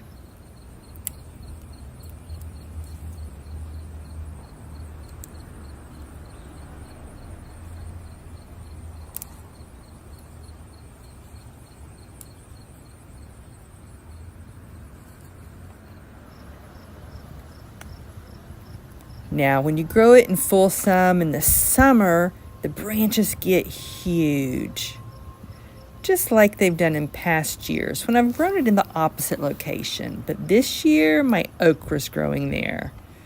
I cherish my okra, which is also a challenge to grow here in north central Maryland because many of our summer nights get below 65, and both of these crops don't like nights that cool.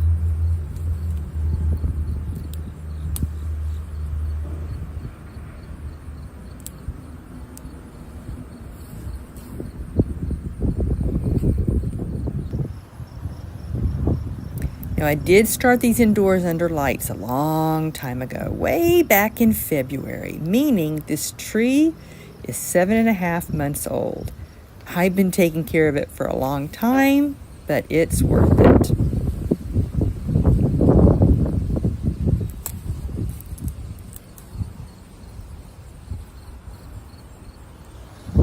I started this okra back in February too, indoors under lights. But it's done. I want to harvest the tops, the tender leaves, but not today.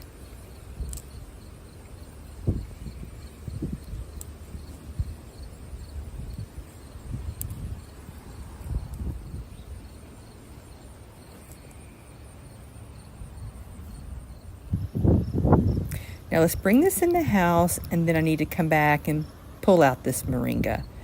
It's time.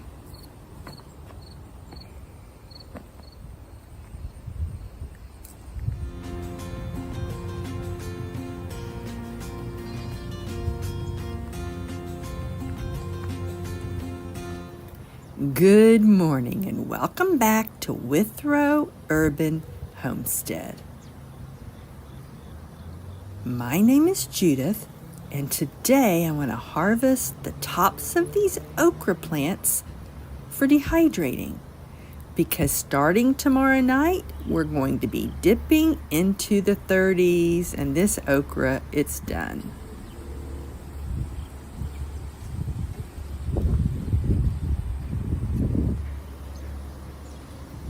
Now I use xanthan gum in gluten-free baking, gluten-free breads, and dehydrated okra powder is a good substitute.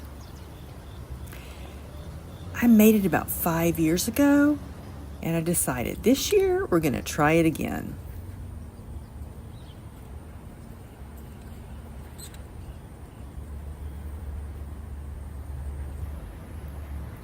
These leaves are still soft and tender. These flexible stems too.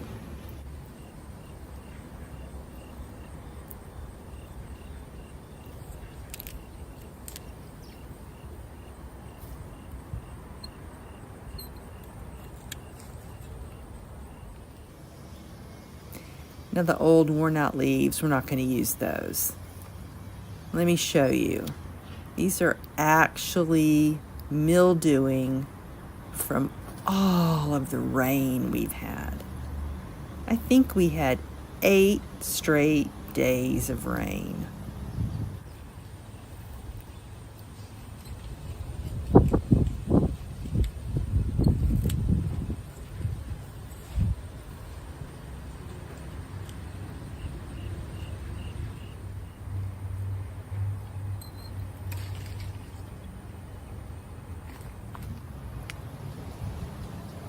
Now, I grow in the middle of the city here in north central Maryland. And a lot of our summer nights are below 65, so growing okra is a challenge. But I grew up in Houston, Texas, and I love okra. So I've tried, and this year has been a huge success.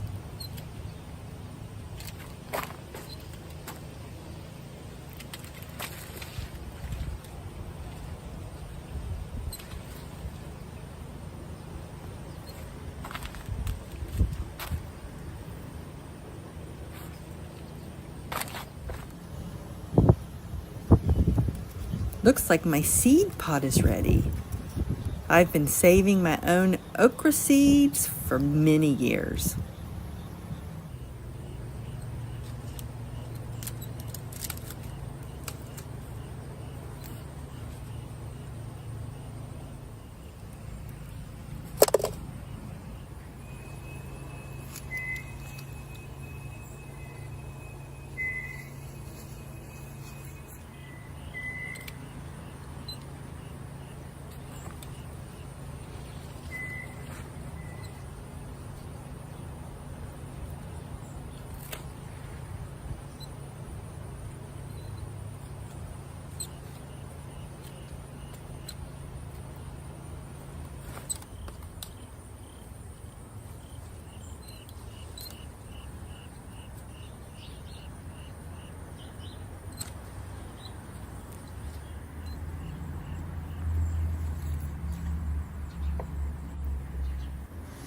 I started these from seeds in February in the basement under lights, and they were 3 feet tall when I planted them out mid-May.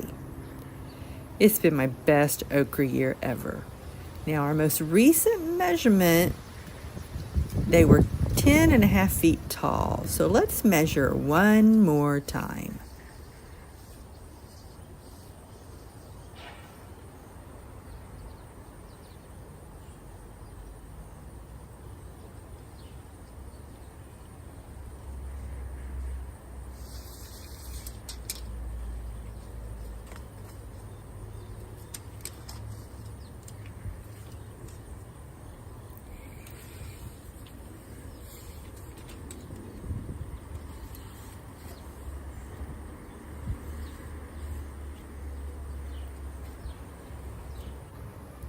"11 feet 2 inches. Wow.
Good morning and welcome back to Withrow Urban Homestead.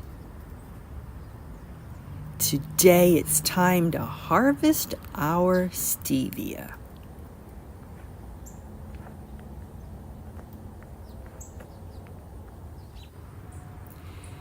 This cool morning is the best time to harvest. It's going to make the stevia sweeter.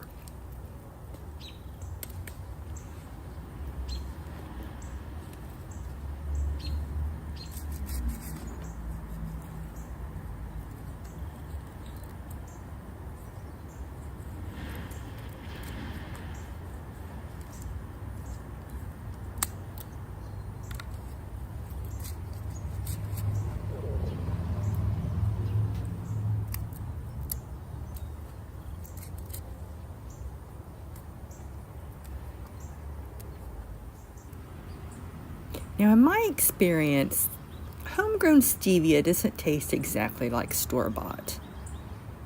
I tend to use liquid stevia, but homegrown is going to have a greener taste.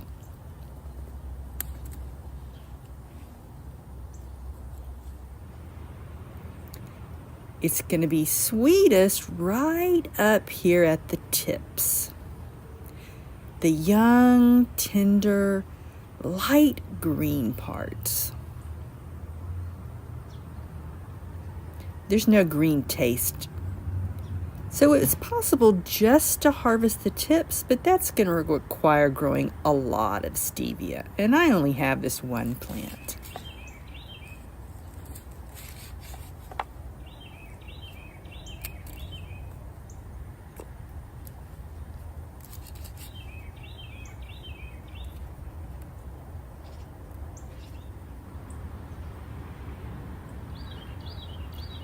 Stevia is going to be sweetest right before it flowers. Early October here in north central Maryland is the perfect time to harvest.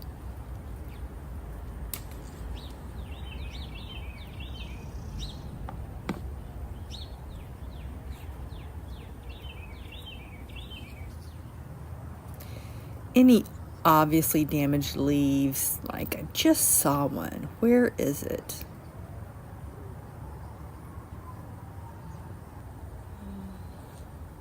Hold on a second. There it is.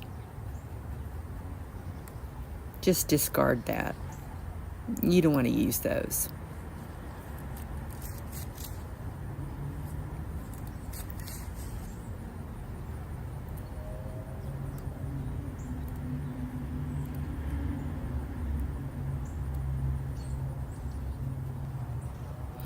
And you don't want to save the stems. Go ahead and throw those into the compost.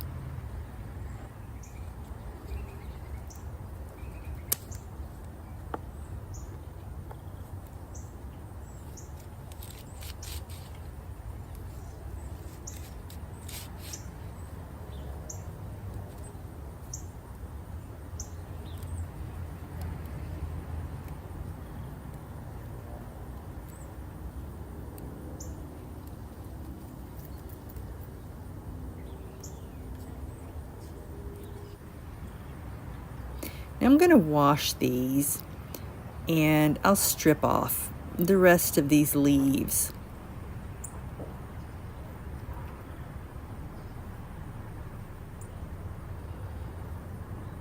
Now this really tender soft stem at the top, it's sweet, and I'm going to save those, but right about here it starts getting less flexible.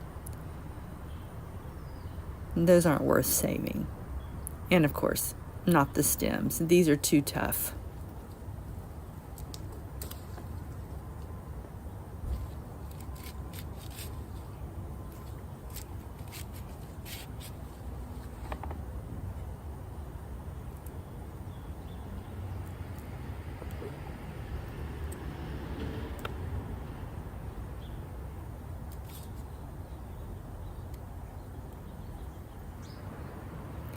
This plant is 8 months old.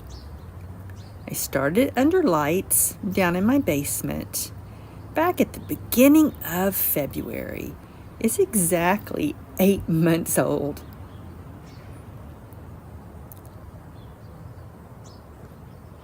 I planted it out in mid-May, so it's been out in the garden growing for 5 months.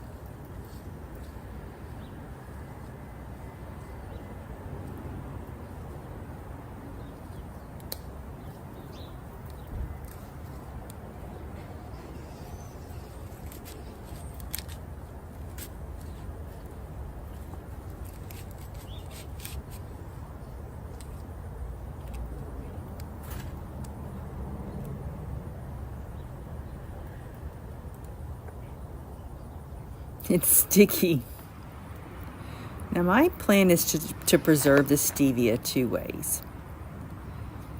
I'm going to take the fresh stevia, grind it up, and freeze it in cubes. And the rest of it I'll dehydrate and grind it into a powder.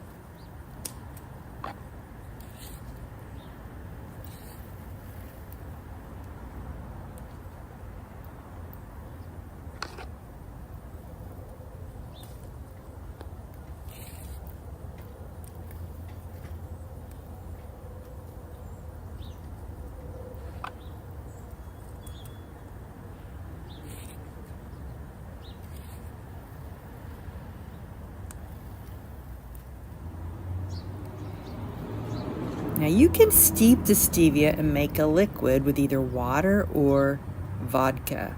And I've done both of those. I have videos on them I made, I think 5 years ago. But for me, it's not worth my time. I found that by the time I boil it down and condense it, the sweetness just tastes too green. I prefer to dehydrate it.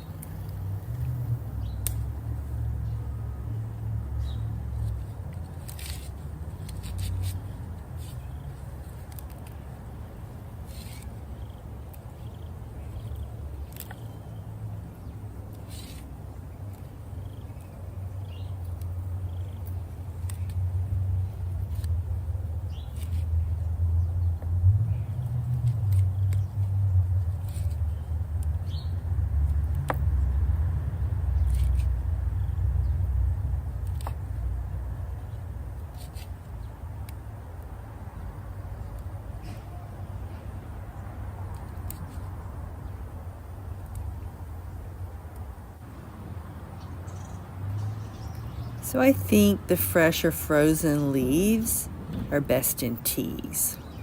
And I use the dehydrated more in making sweet gluten-free breads.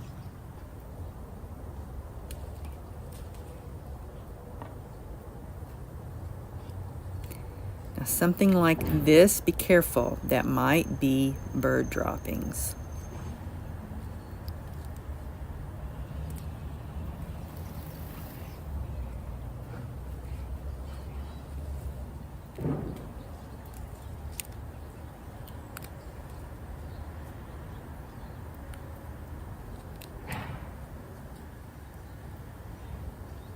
So right here is because I've harvested before. This isn't my first harvest, but it is my last.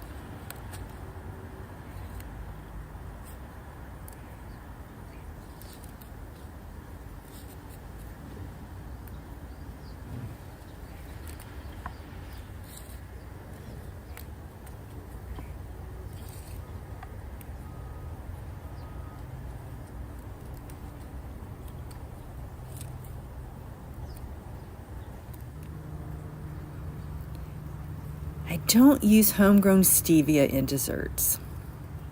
For me, like I said, it just has too much of a green taste. That's fine. It doesn't come out in tea, and it doesn't come out in the sweetbreads. But for desserts, I stopped trying. I felt like I was just wasting my ingredients. But if you have had successful results using homegrown stevia in desserts, please let me know how you do it.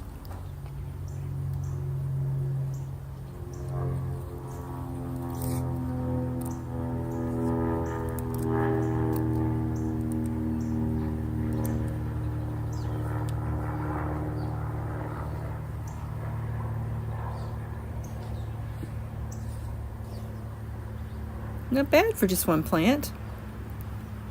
This is a small garden. I don't give stevia much space.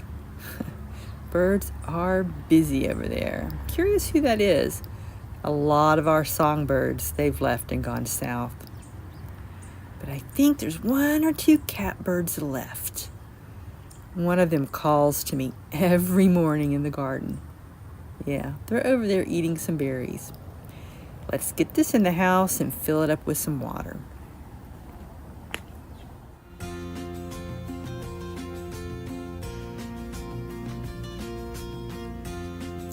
Good afternoon and welcome back to Withrow Urban Homestead. Today is our last chance to harvest our jalapeno peppers because tonight is our first frost.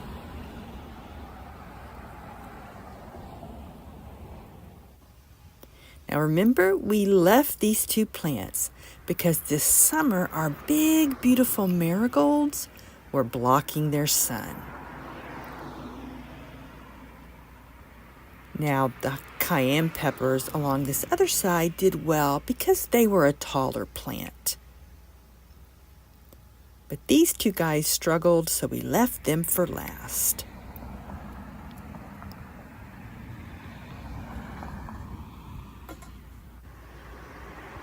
Big or small, we're going to harvest them all.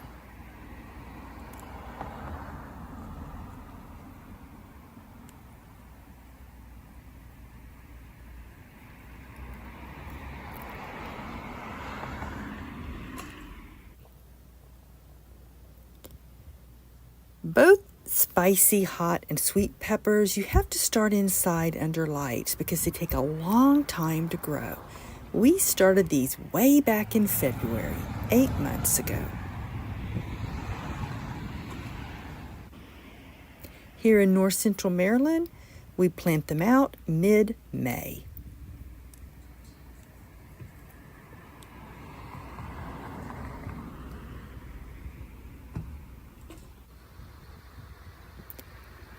Now, if they were in full sun, hot peppers are very prolific and they grow quickly.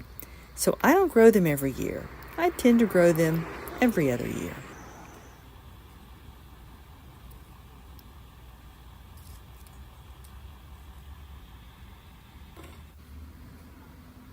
This variety is heirloom early jalapenos.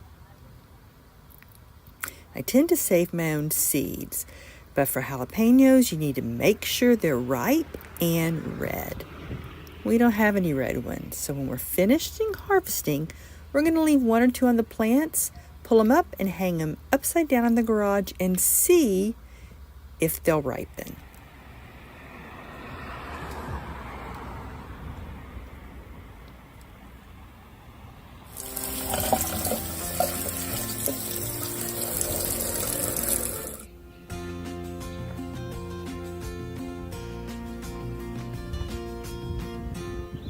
Good morning and welcome back to Withrow Urban Homestead. It's time to harvest some green beans.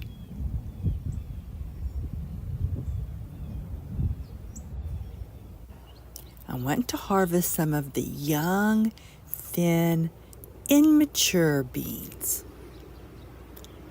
like this one.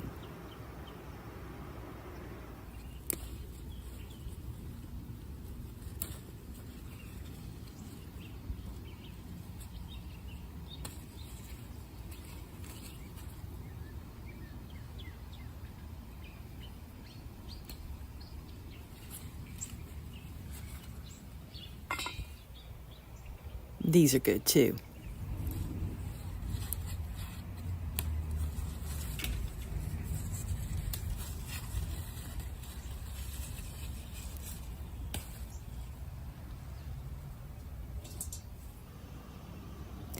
I've actually could have started harvesting last week.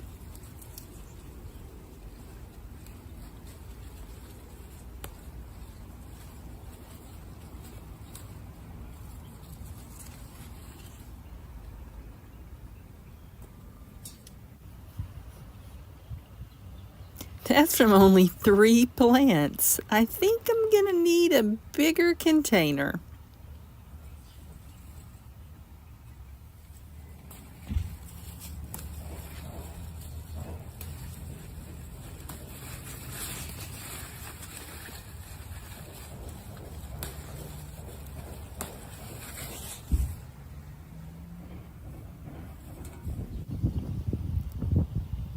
It's now mid-October, and I direct sowed these 8 weeks ago at the end of August.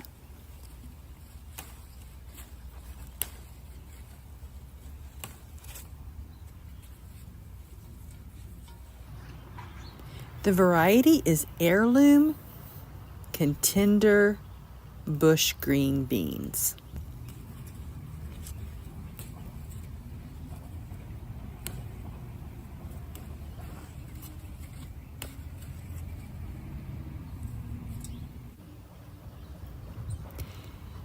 Now, if it was spring or summer, I would leave the bigger pods and let them develop into seeds to save for using next year.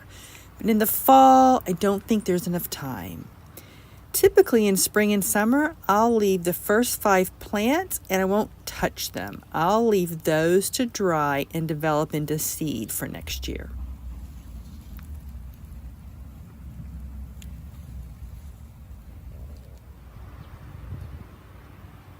Now this is a bush bean variety, but they do need support. And 3 weeks ago, I tied them up.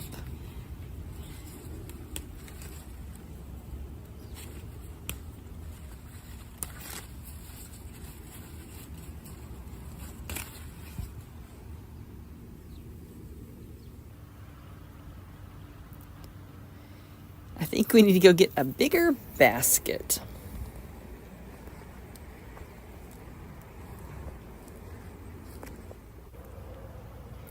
Now the lettuce we just transplanted, the skunk has already dug it up and ate it. I am not happy. There's only one poor little guy left.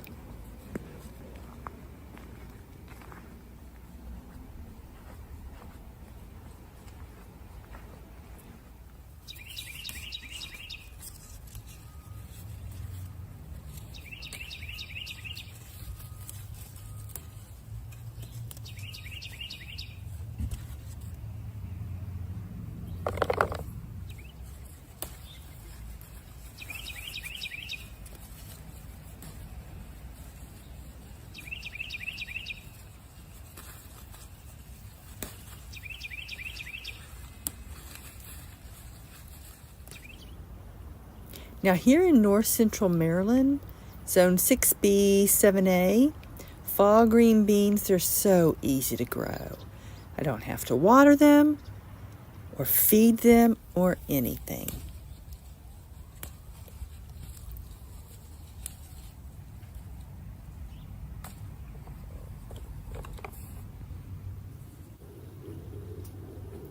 Now I did sow them in full sun. I can feel that. It's helped them grow to their full height, between 2 and 2.5 feet. So they've already reached full size.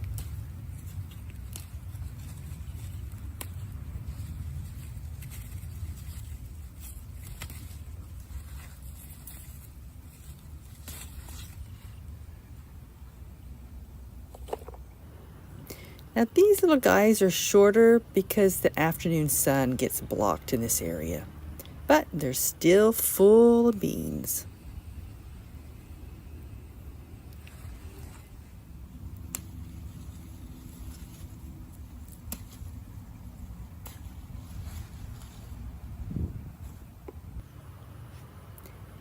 Now I told you that bush beans will develop small vines.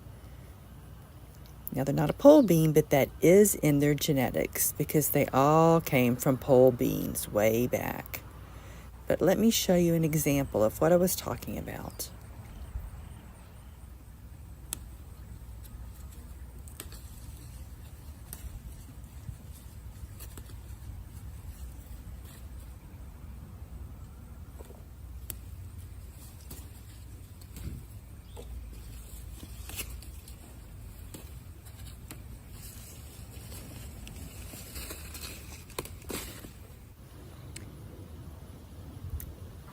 Now the last plant, I think I'm going to leave those bigger beans. I don't think they'll mature, but we'll see.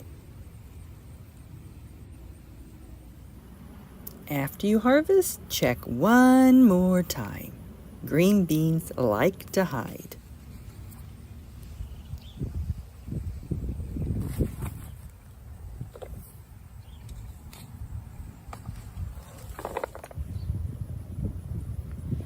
There's a few small beans, and I'm going to leave those. I don't know if we're going to have time to get a second set of flowers, but definitely in the summer and spring, you'll get a second flowering on your green bean plants.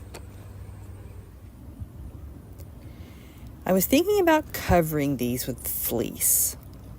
Protect them from the frost, but to be honest, I still had plenty of canned green beans from last year that I home canned.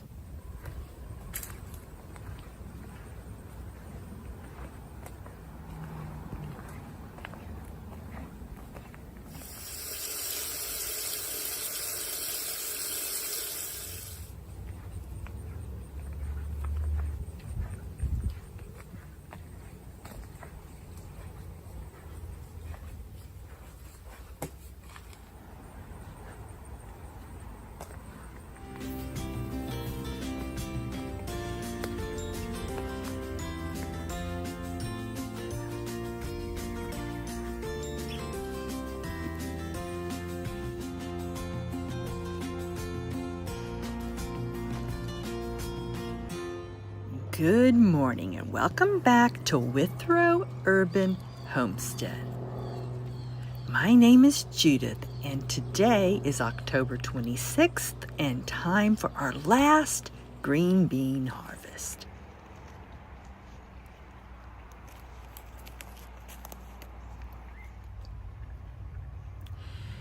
Now for about 8 nights we've had a frost.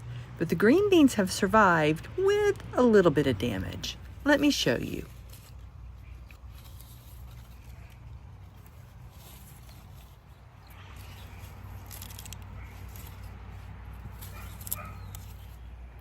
The important thing to remember the morning after you've had a frost, don't touch the plants. Let the sun come out and warm them up. And if you want to harvest, wait until later in the day.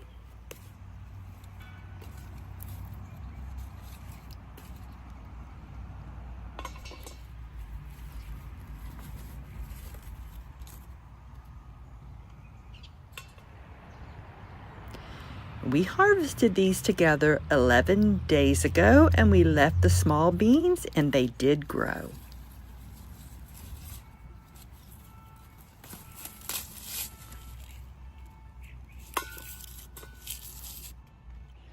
I'm going to pull the plants up one by one after I harvest the beans so I can see the next plant's beans easier.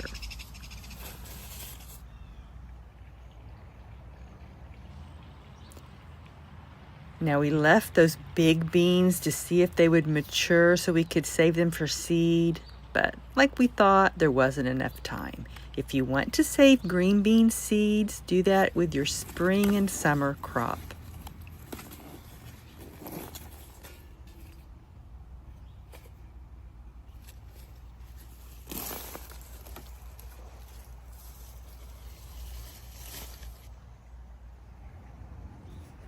Now this one is kind of big and I doubt that it's good for eating. After I wash these beans, we'll snap them, and the ones that snap, sorry about the camera jiggling, if they snap easily, I'll go ahead and use them. But the ones that are really bendy like that, they'll probably just go straight into the compost.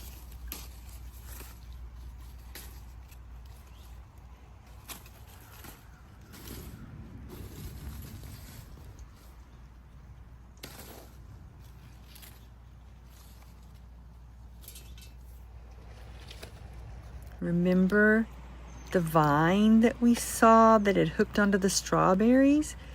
And I told you that bush beans, these are contender bush green beans, they will make short vines. Now 11 days ago, there weren't any beans on that vine, but we have some that have developed.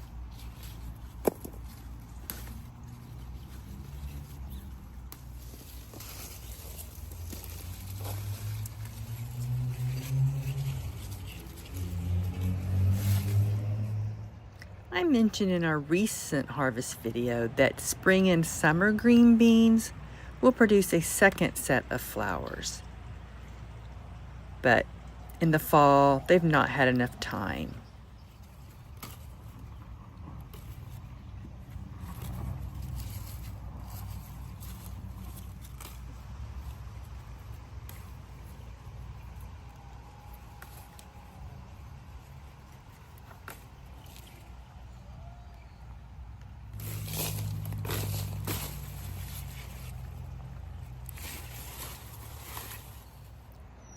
Our recent harvest, we got 6 pounds of green beans, which turned into 8 pints of pressure canned beans.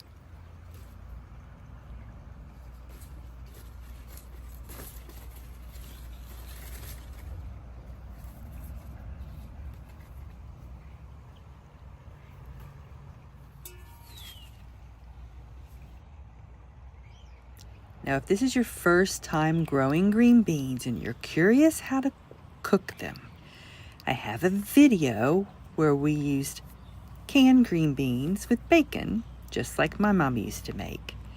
I made a video on how to pressure can green beans, and we're going to make a video blanching and freezing these beans. Hopefully after that, we'll cook some with ham hock and do a video of cooking them from fresh.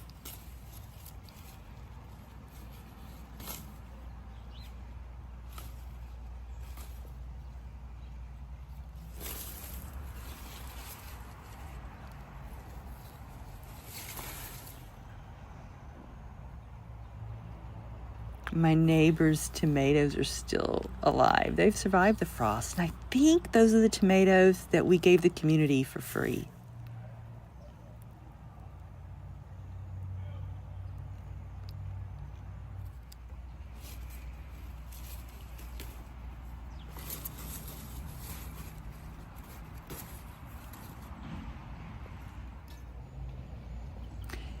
Now, if you're curious on how we use all the vegetables we grow, check our playlist tab.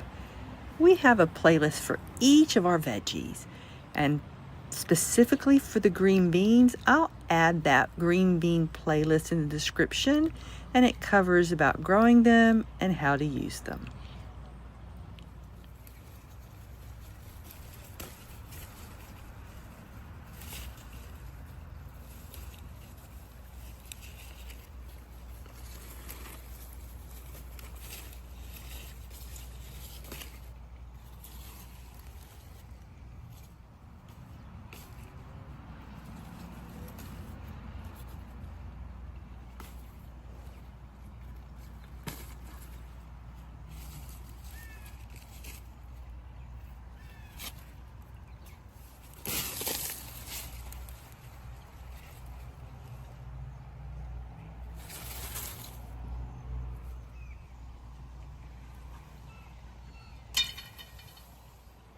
Bush green beans still need some support. And I tend to use these, I think they're 3-foot, 3-foot stakes.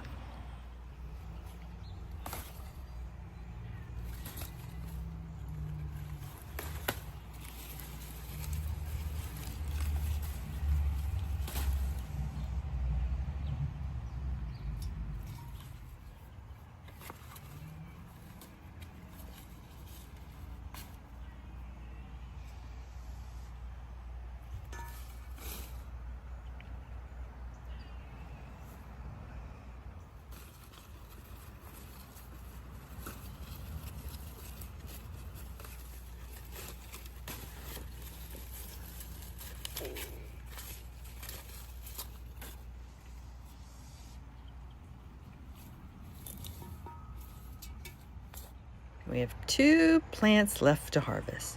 What are we going to do with all the old plants? We're going to chop them up and put them in the compost.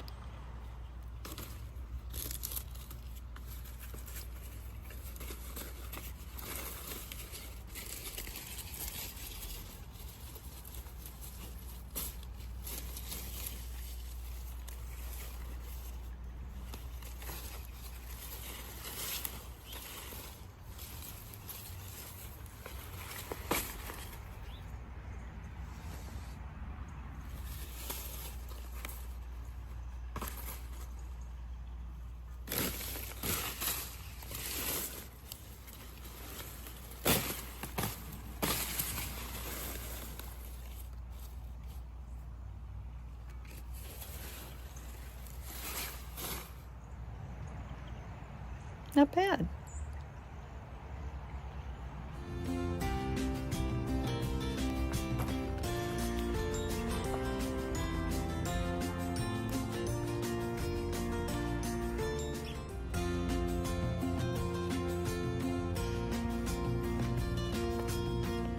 Good morning and welcome back to Withrow Urban Homestead. As you can see, I haven't yet potted up the strawberries.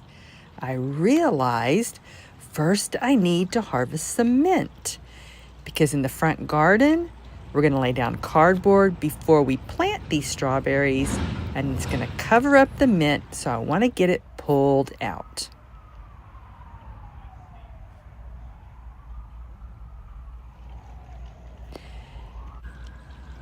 This is the reason I potted up these strawberries and didn't leave them bare root.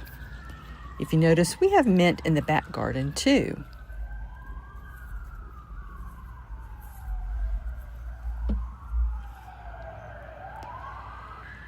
Mint loves the cool of the spring and the cool of the fall. Those are the perfect times to harvest mint.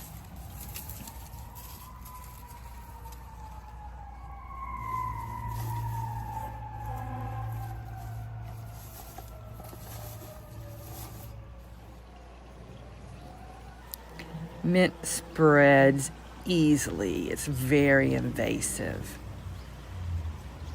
So I go ahead and pull it up, roots and all. It is going to grow back. It helps to control it. In the house, we'll decide which leaves to keep and which to compost.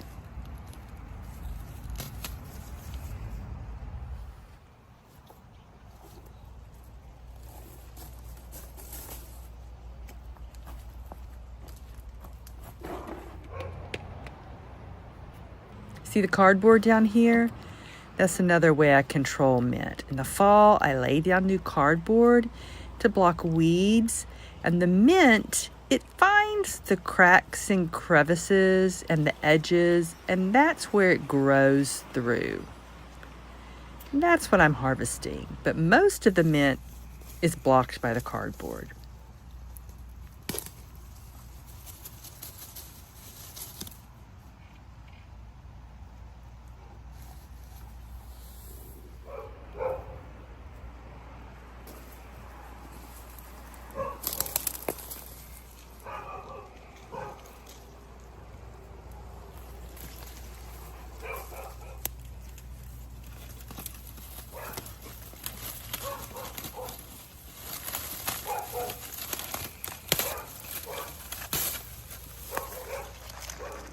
You want to be careful harvesting mint along the fence because the birds sit up here and it's easy to find some with bird poop. So be careful. I'm going to leave that. They sit here because they steal these raspberries. Okay, let's get in the front garden.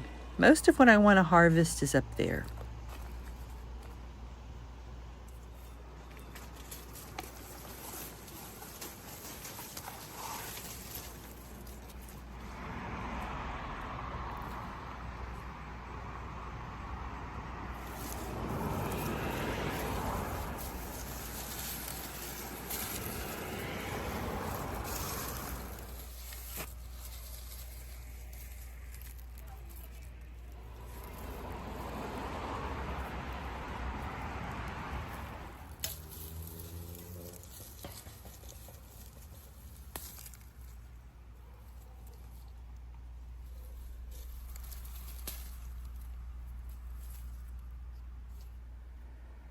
Strawberries are going to go along here. So let's grab this mint right here.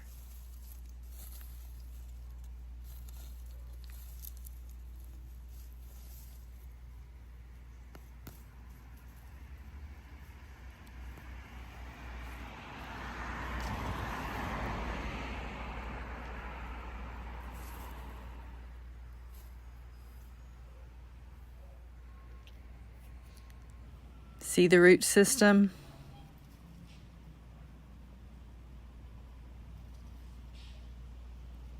There's still tons of roots in this garden. If I broke off a piece of this root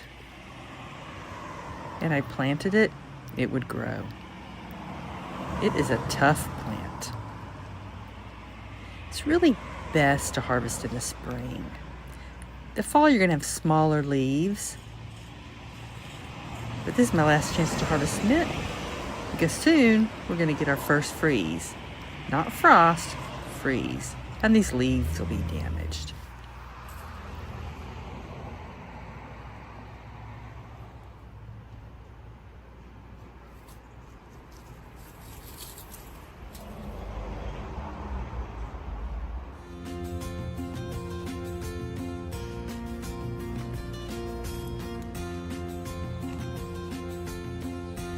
Good afternoon and welcome back to Withrow Urban Homestead. My name is Judith and it's time to harvest our fall beets.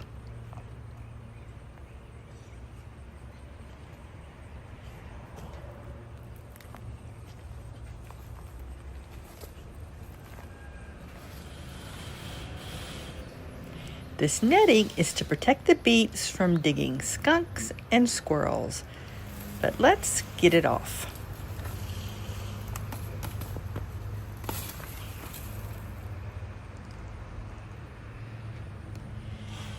It's the end of October and these beets are 4 months old.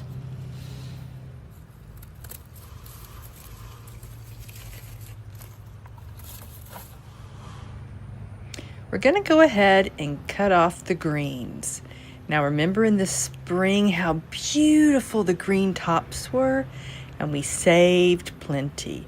But these are struggling because they got damaged in a hailstorm this summer. Plus, I don't need any more, so we're going to put these into the compost.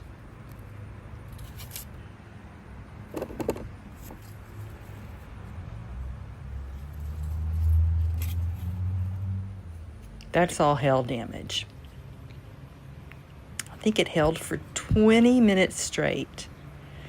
But if you want to save the greens in the fall, look for some younger greens, some that recently grew.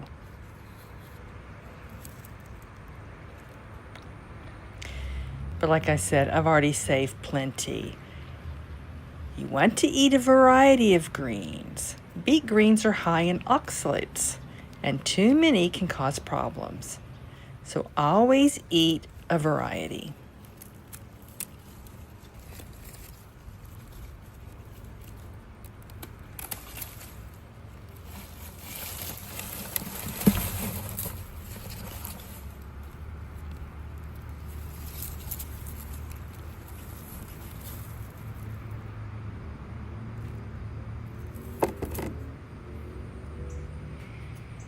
They're a funny shape because I started them in soil blocks under lights in the basement, but you can direct sow beets.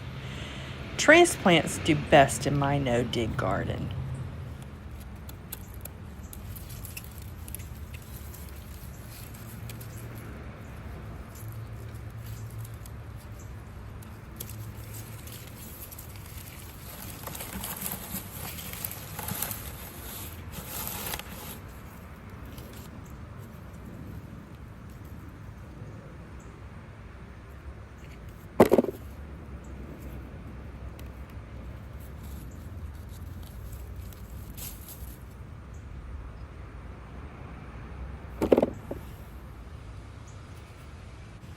October has been really dry. We've had no rain for a month.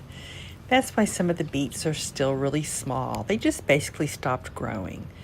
But I waited to harvest because I wanted us to do this together.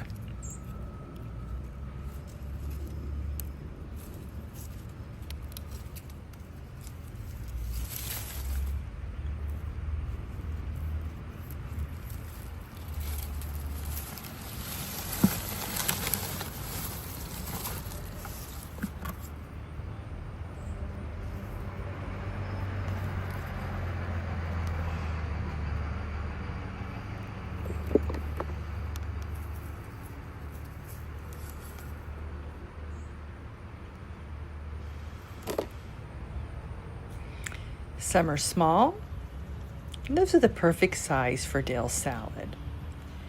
And some are big, and those I'll dehydrate and make into beet powder for a natural vitamin.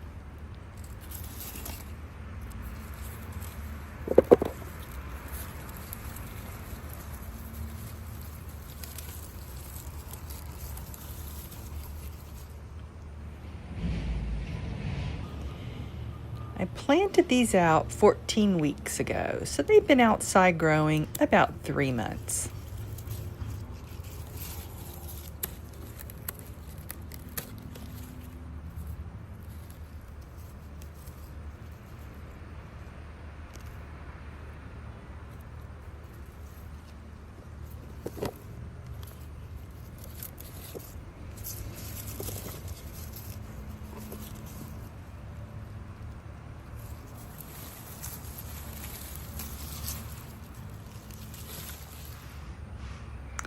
It'll be time to plant beets again in March. My goal is to harvest every 6 months.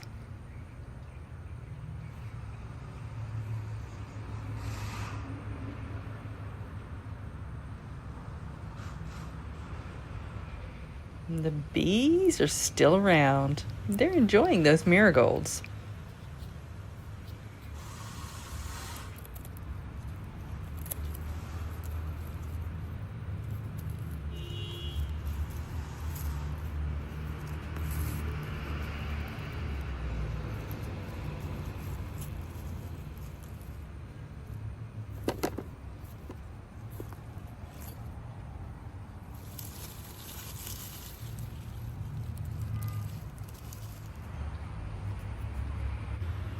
Beets last for many months in the fridge, but you have to make sure to cut off those tops because they will mold. Okay, we've got more over there in the sun.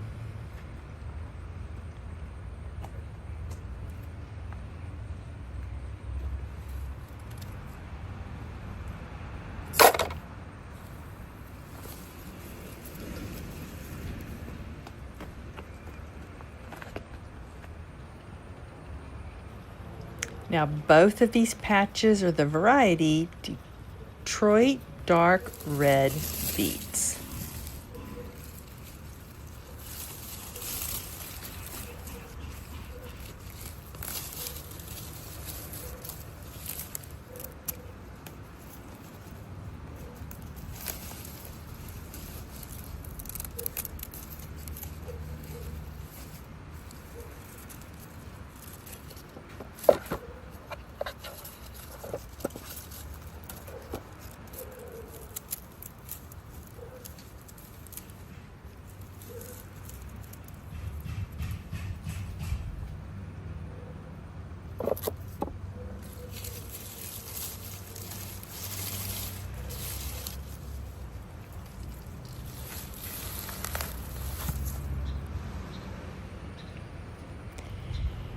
Again, some are big and some are small. Dill eats about one small beet a week.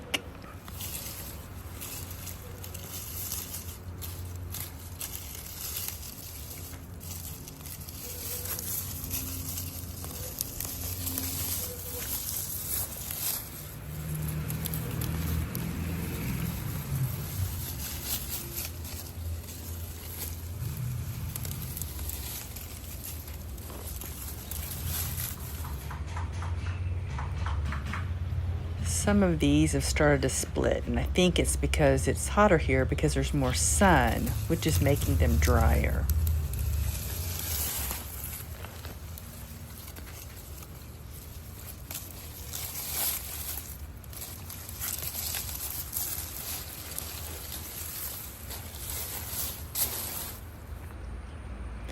Now my goal is not to have to buy beets. Last year I ran out. So we'll see this year if I grew enough.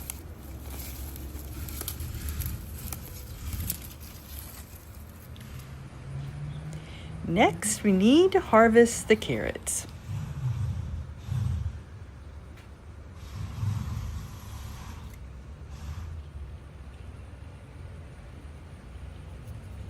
We've got a big pile of tops to cut off.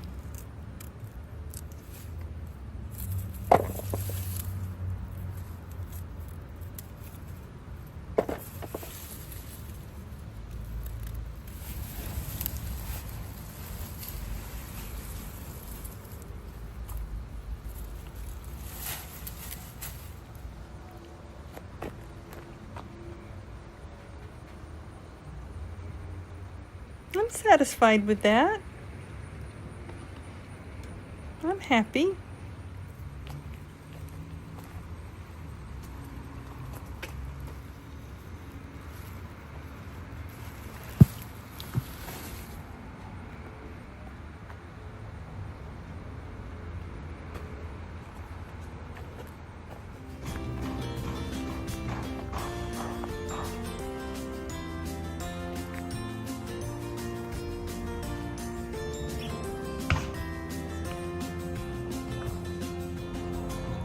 Good morning and welcome back to Withrow Urban Homestead. It's the end of November and time to harvest the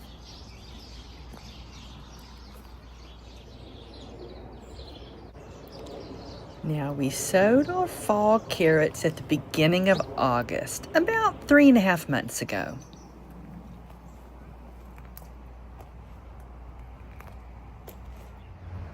Now this variety is Cosmic Purple Carrots.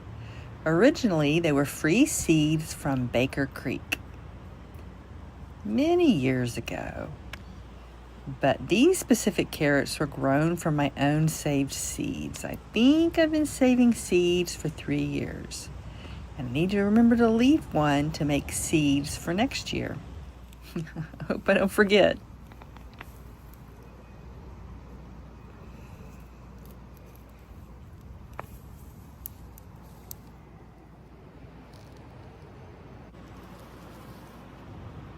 Wow, these are huge, much better than the summer carrots.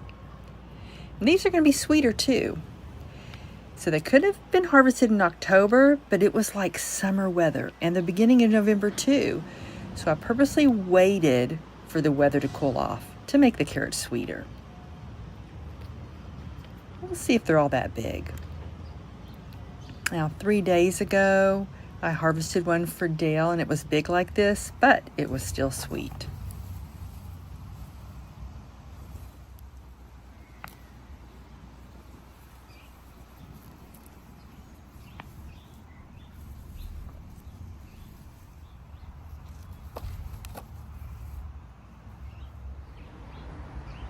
The greens look good too.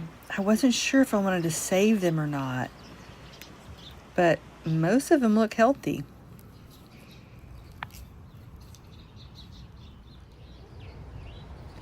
Now this is an average size carrot for this variety. They tend to be 6 to 7 inches long and about an inch wide.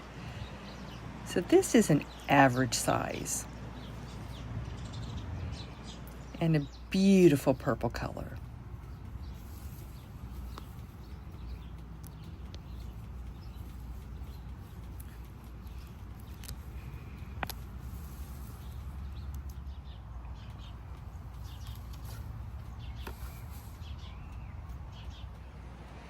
There's a few tiny ones, but that's okay. That's normal.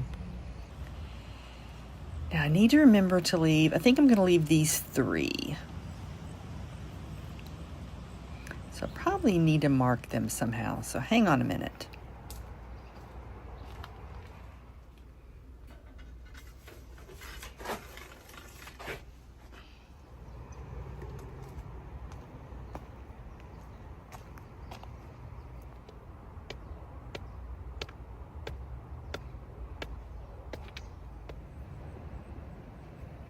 Carrots are what's called a biannual. They have to go through a warm spell, a cold spell, and then a warm spell again to make seeds.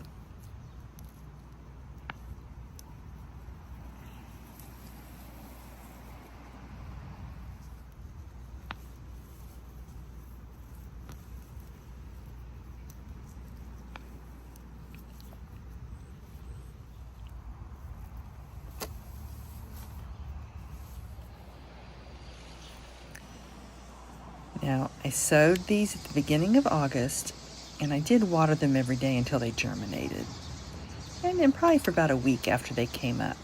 And they germinated in just 6 days.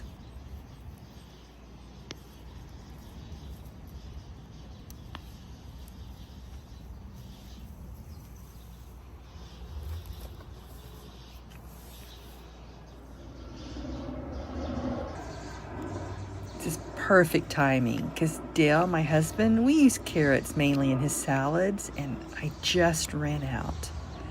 I tend to plant carrots twice a year.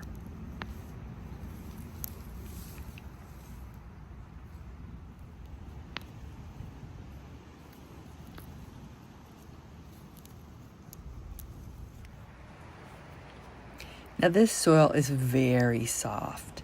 I mixed in sand and peat moss and removed as many rocks as I could find, about 9 inches deep. But if one of the carrots is stuck, it's best to push down, then pull. Also twist a little bit too.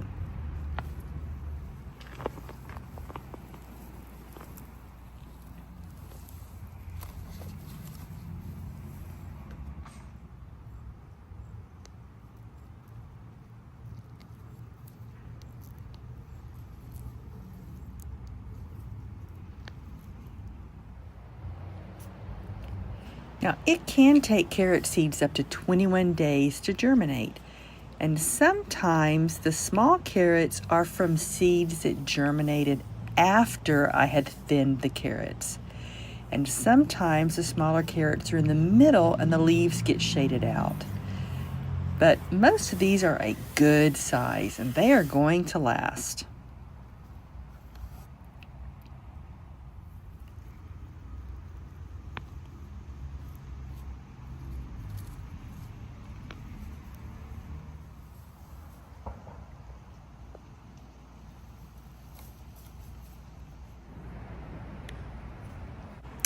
The weeds aren't bad. I did weed once or twice. I'd have to look back at the videos. But not bad. There's just a few weeds right now.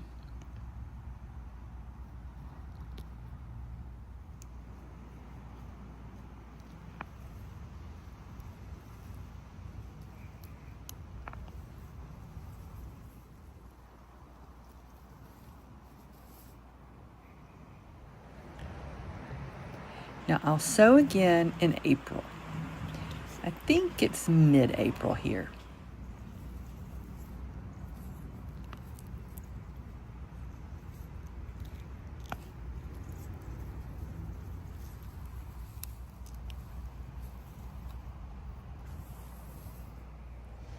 This is a fantastic harvest. I am really satisfied.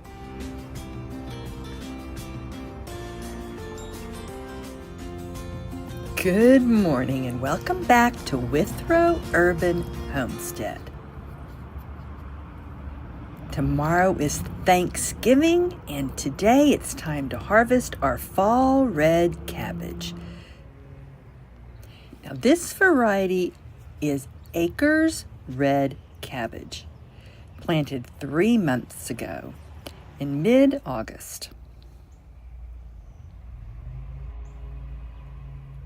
Netting over cabbages is a must to protect from cabbage worms because I don't want to use chemicals. And this netting protected these cabbages when they were small transplants from a really bad hailstorm back in August. Luckily, there was no damage, but you will see some tiny holes in the netting. Cabbage seeds need to be started indoors under lights. So even though these cabbages have been growing for 3 months, the seeds were actually started 5 months ago, and they grew indoors for 2 months before I transplanted them. So these are a 75 to 100 day variety, but that means days to maturity start after they're transplanted, not from when you sow the seeds. So any seeds that you have to start indoors, the days to maturity on the seed packet is from when you transplant them outdoors. Now, these are actually, let me check my notes, 106 days old.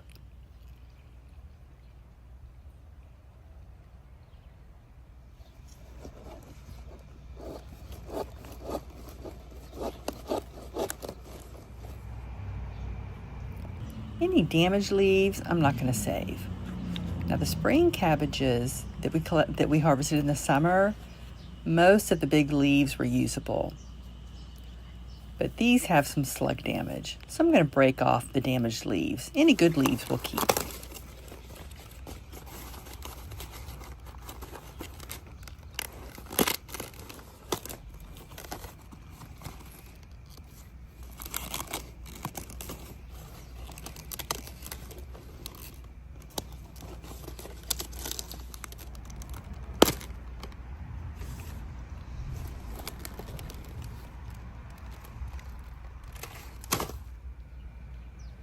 We'll add those to the compost.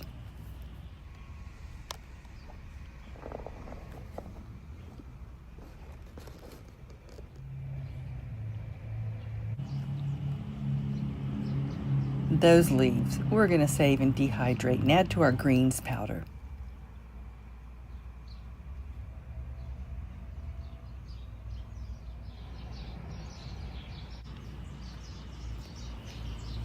Now this cabbage has done better than our spring cabbage for 2 reasons. One, they're planted where they get more sun. Now right now this area doesn't get any sun in the fall, but in the summer it got full sun. The ones planted in the spring on the other side were in partial shade. And the fall cabbages we spaced 2 feet apart, where the spring cabbages we only spaced a foot apart. So if your cabbage heads are small, try giving them more sun and more space.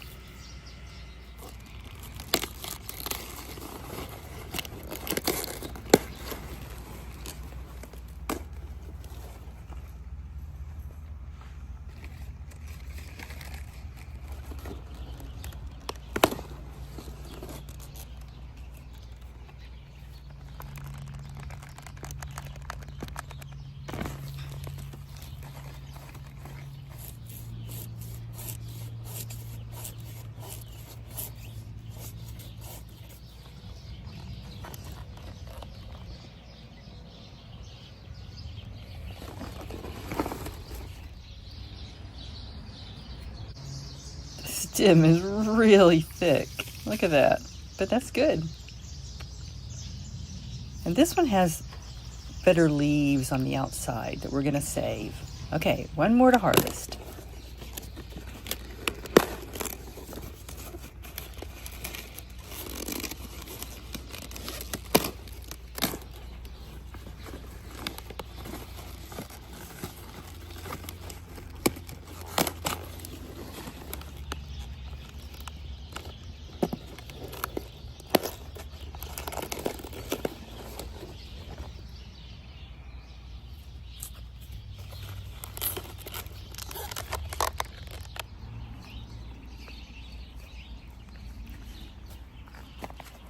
I'm really satisfied with that. Those are a good size, and those are going to last for a good 5 months in the fridge. We mainly use them for my husband Dale's salads. Thank you for visiting Withrow Urban Homestead. See you later. Bye-bye.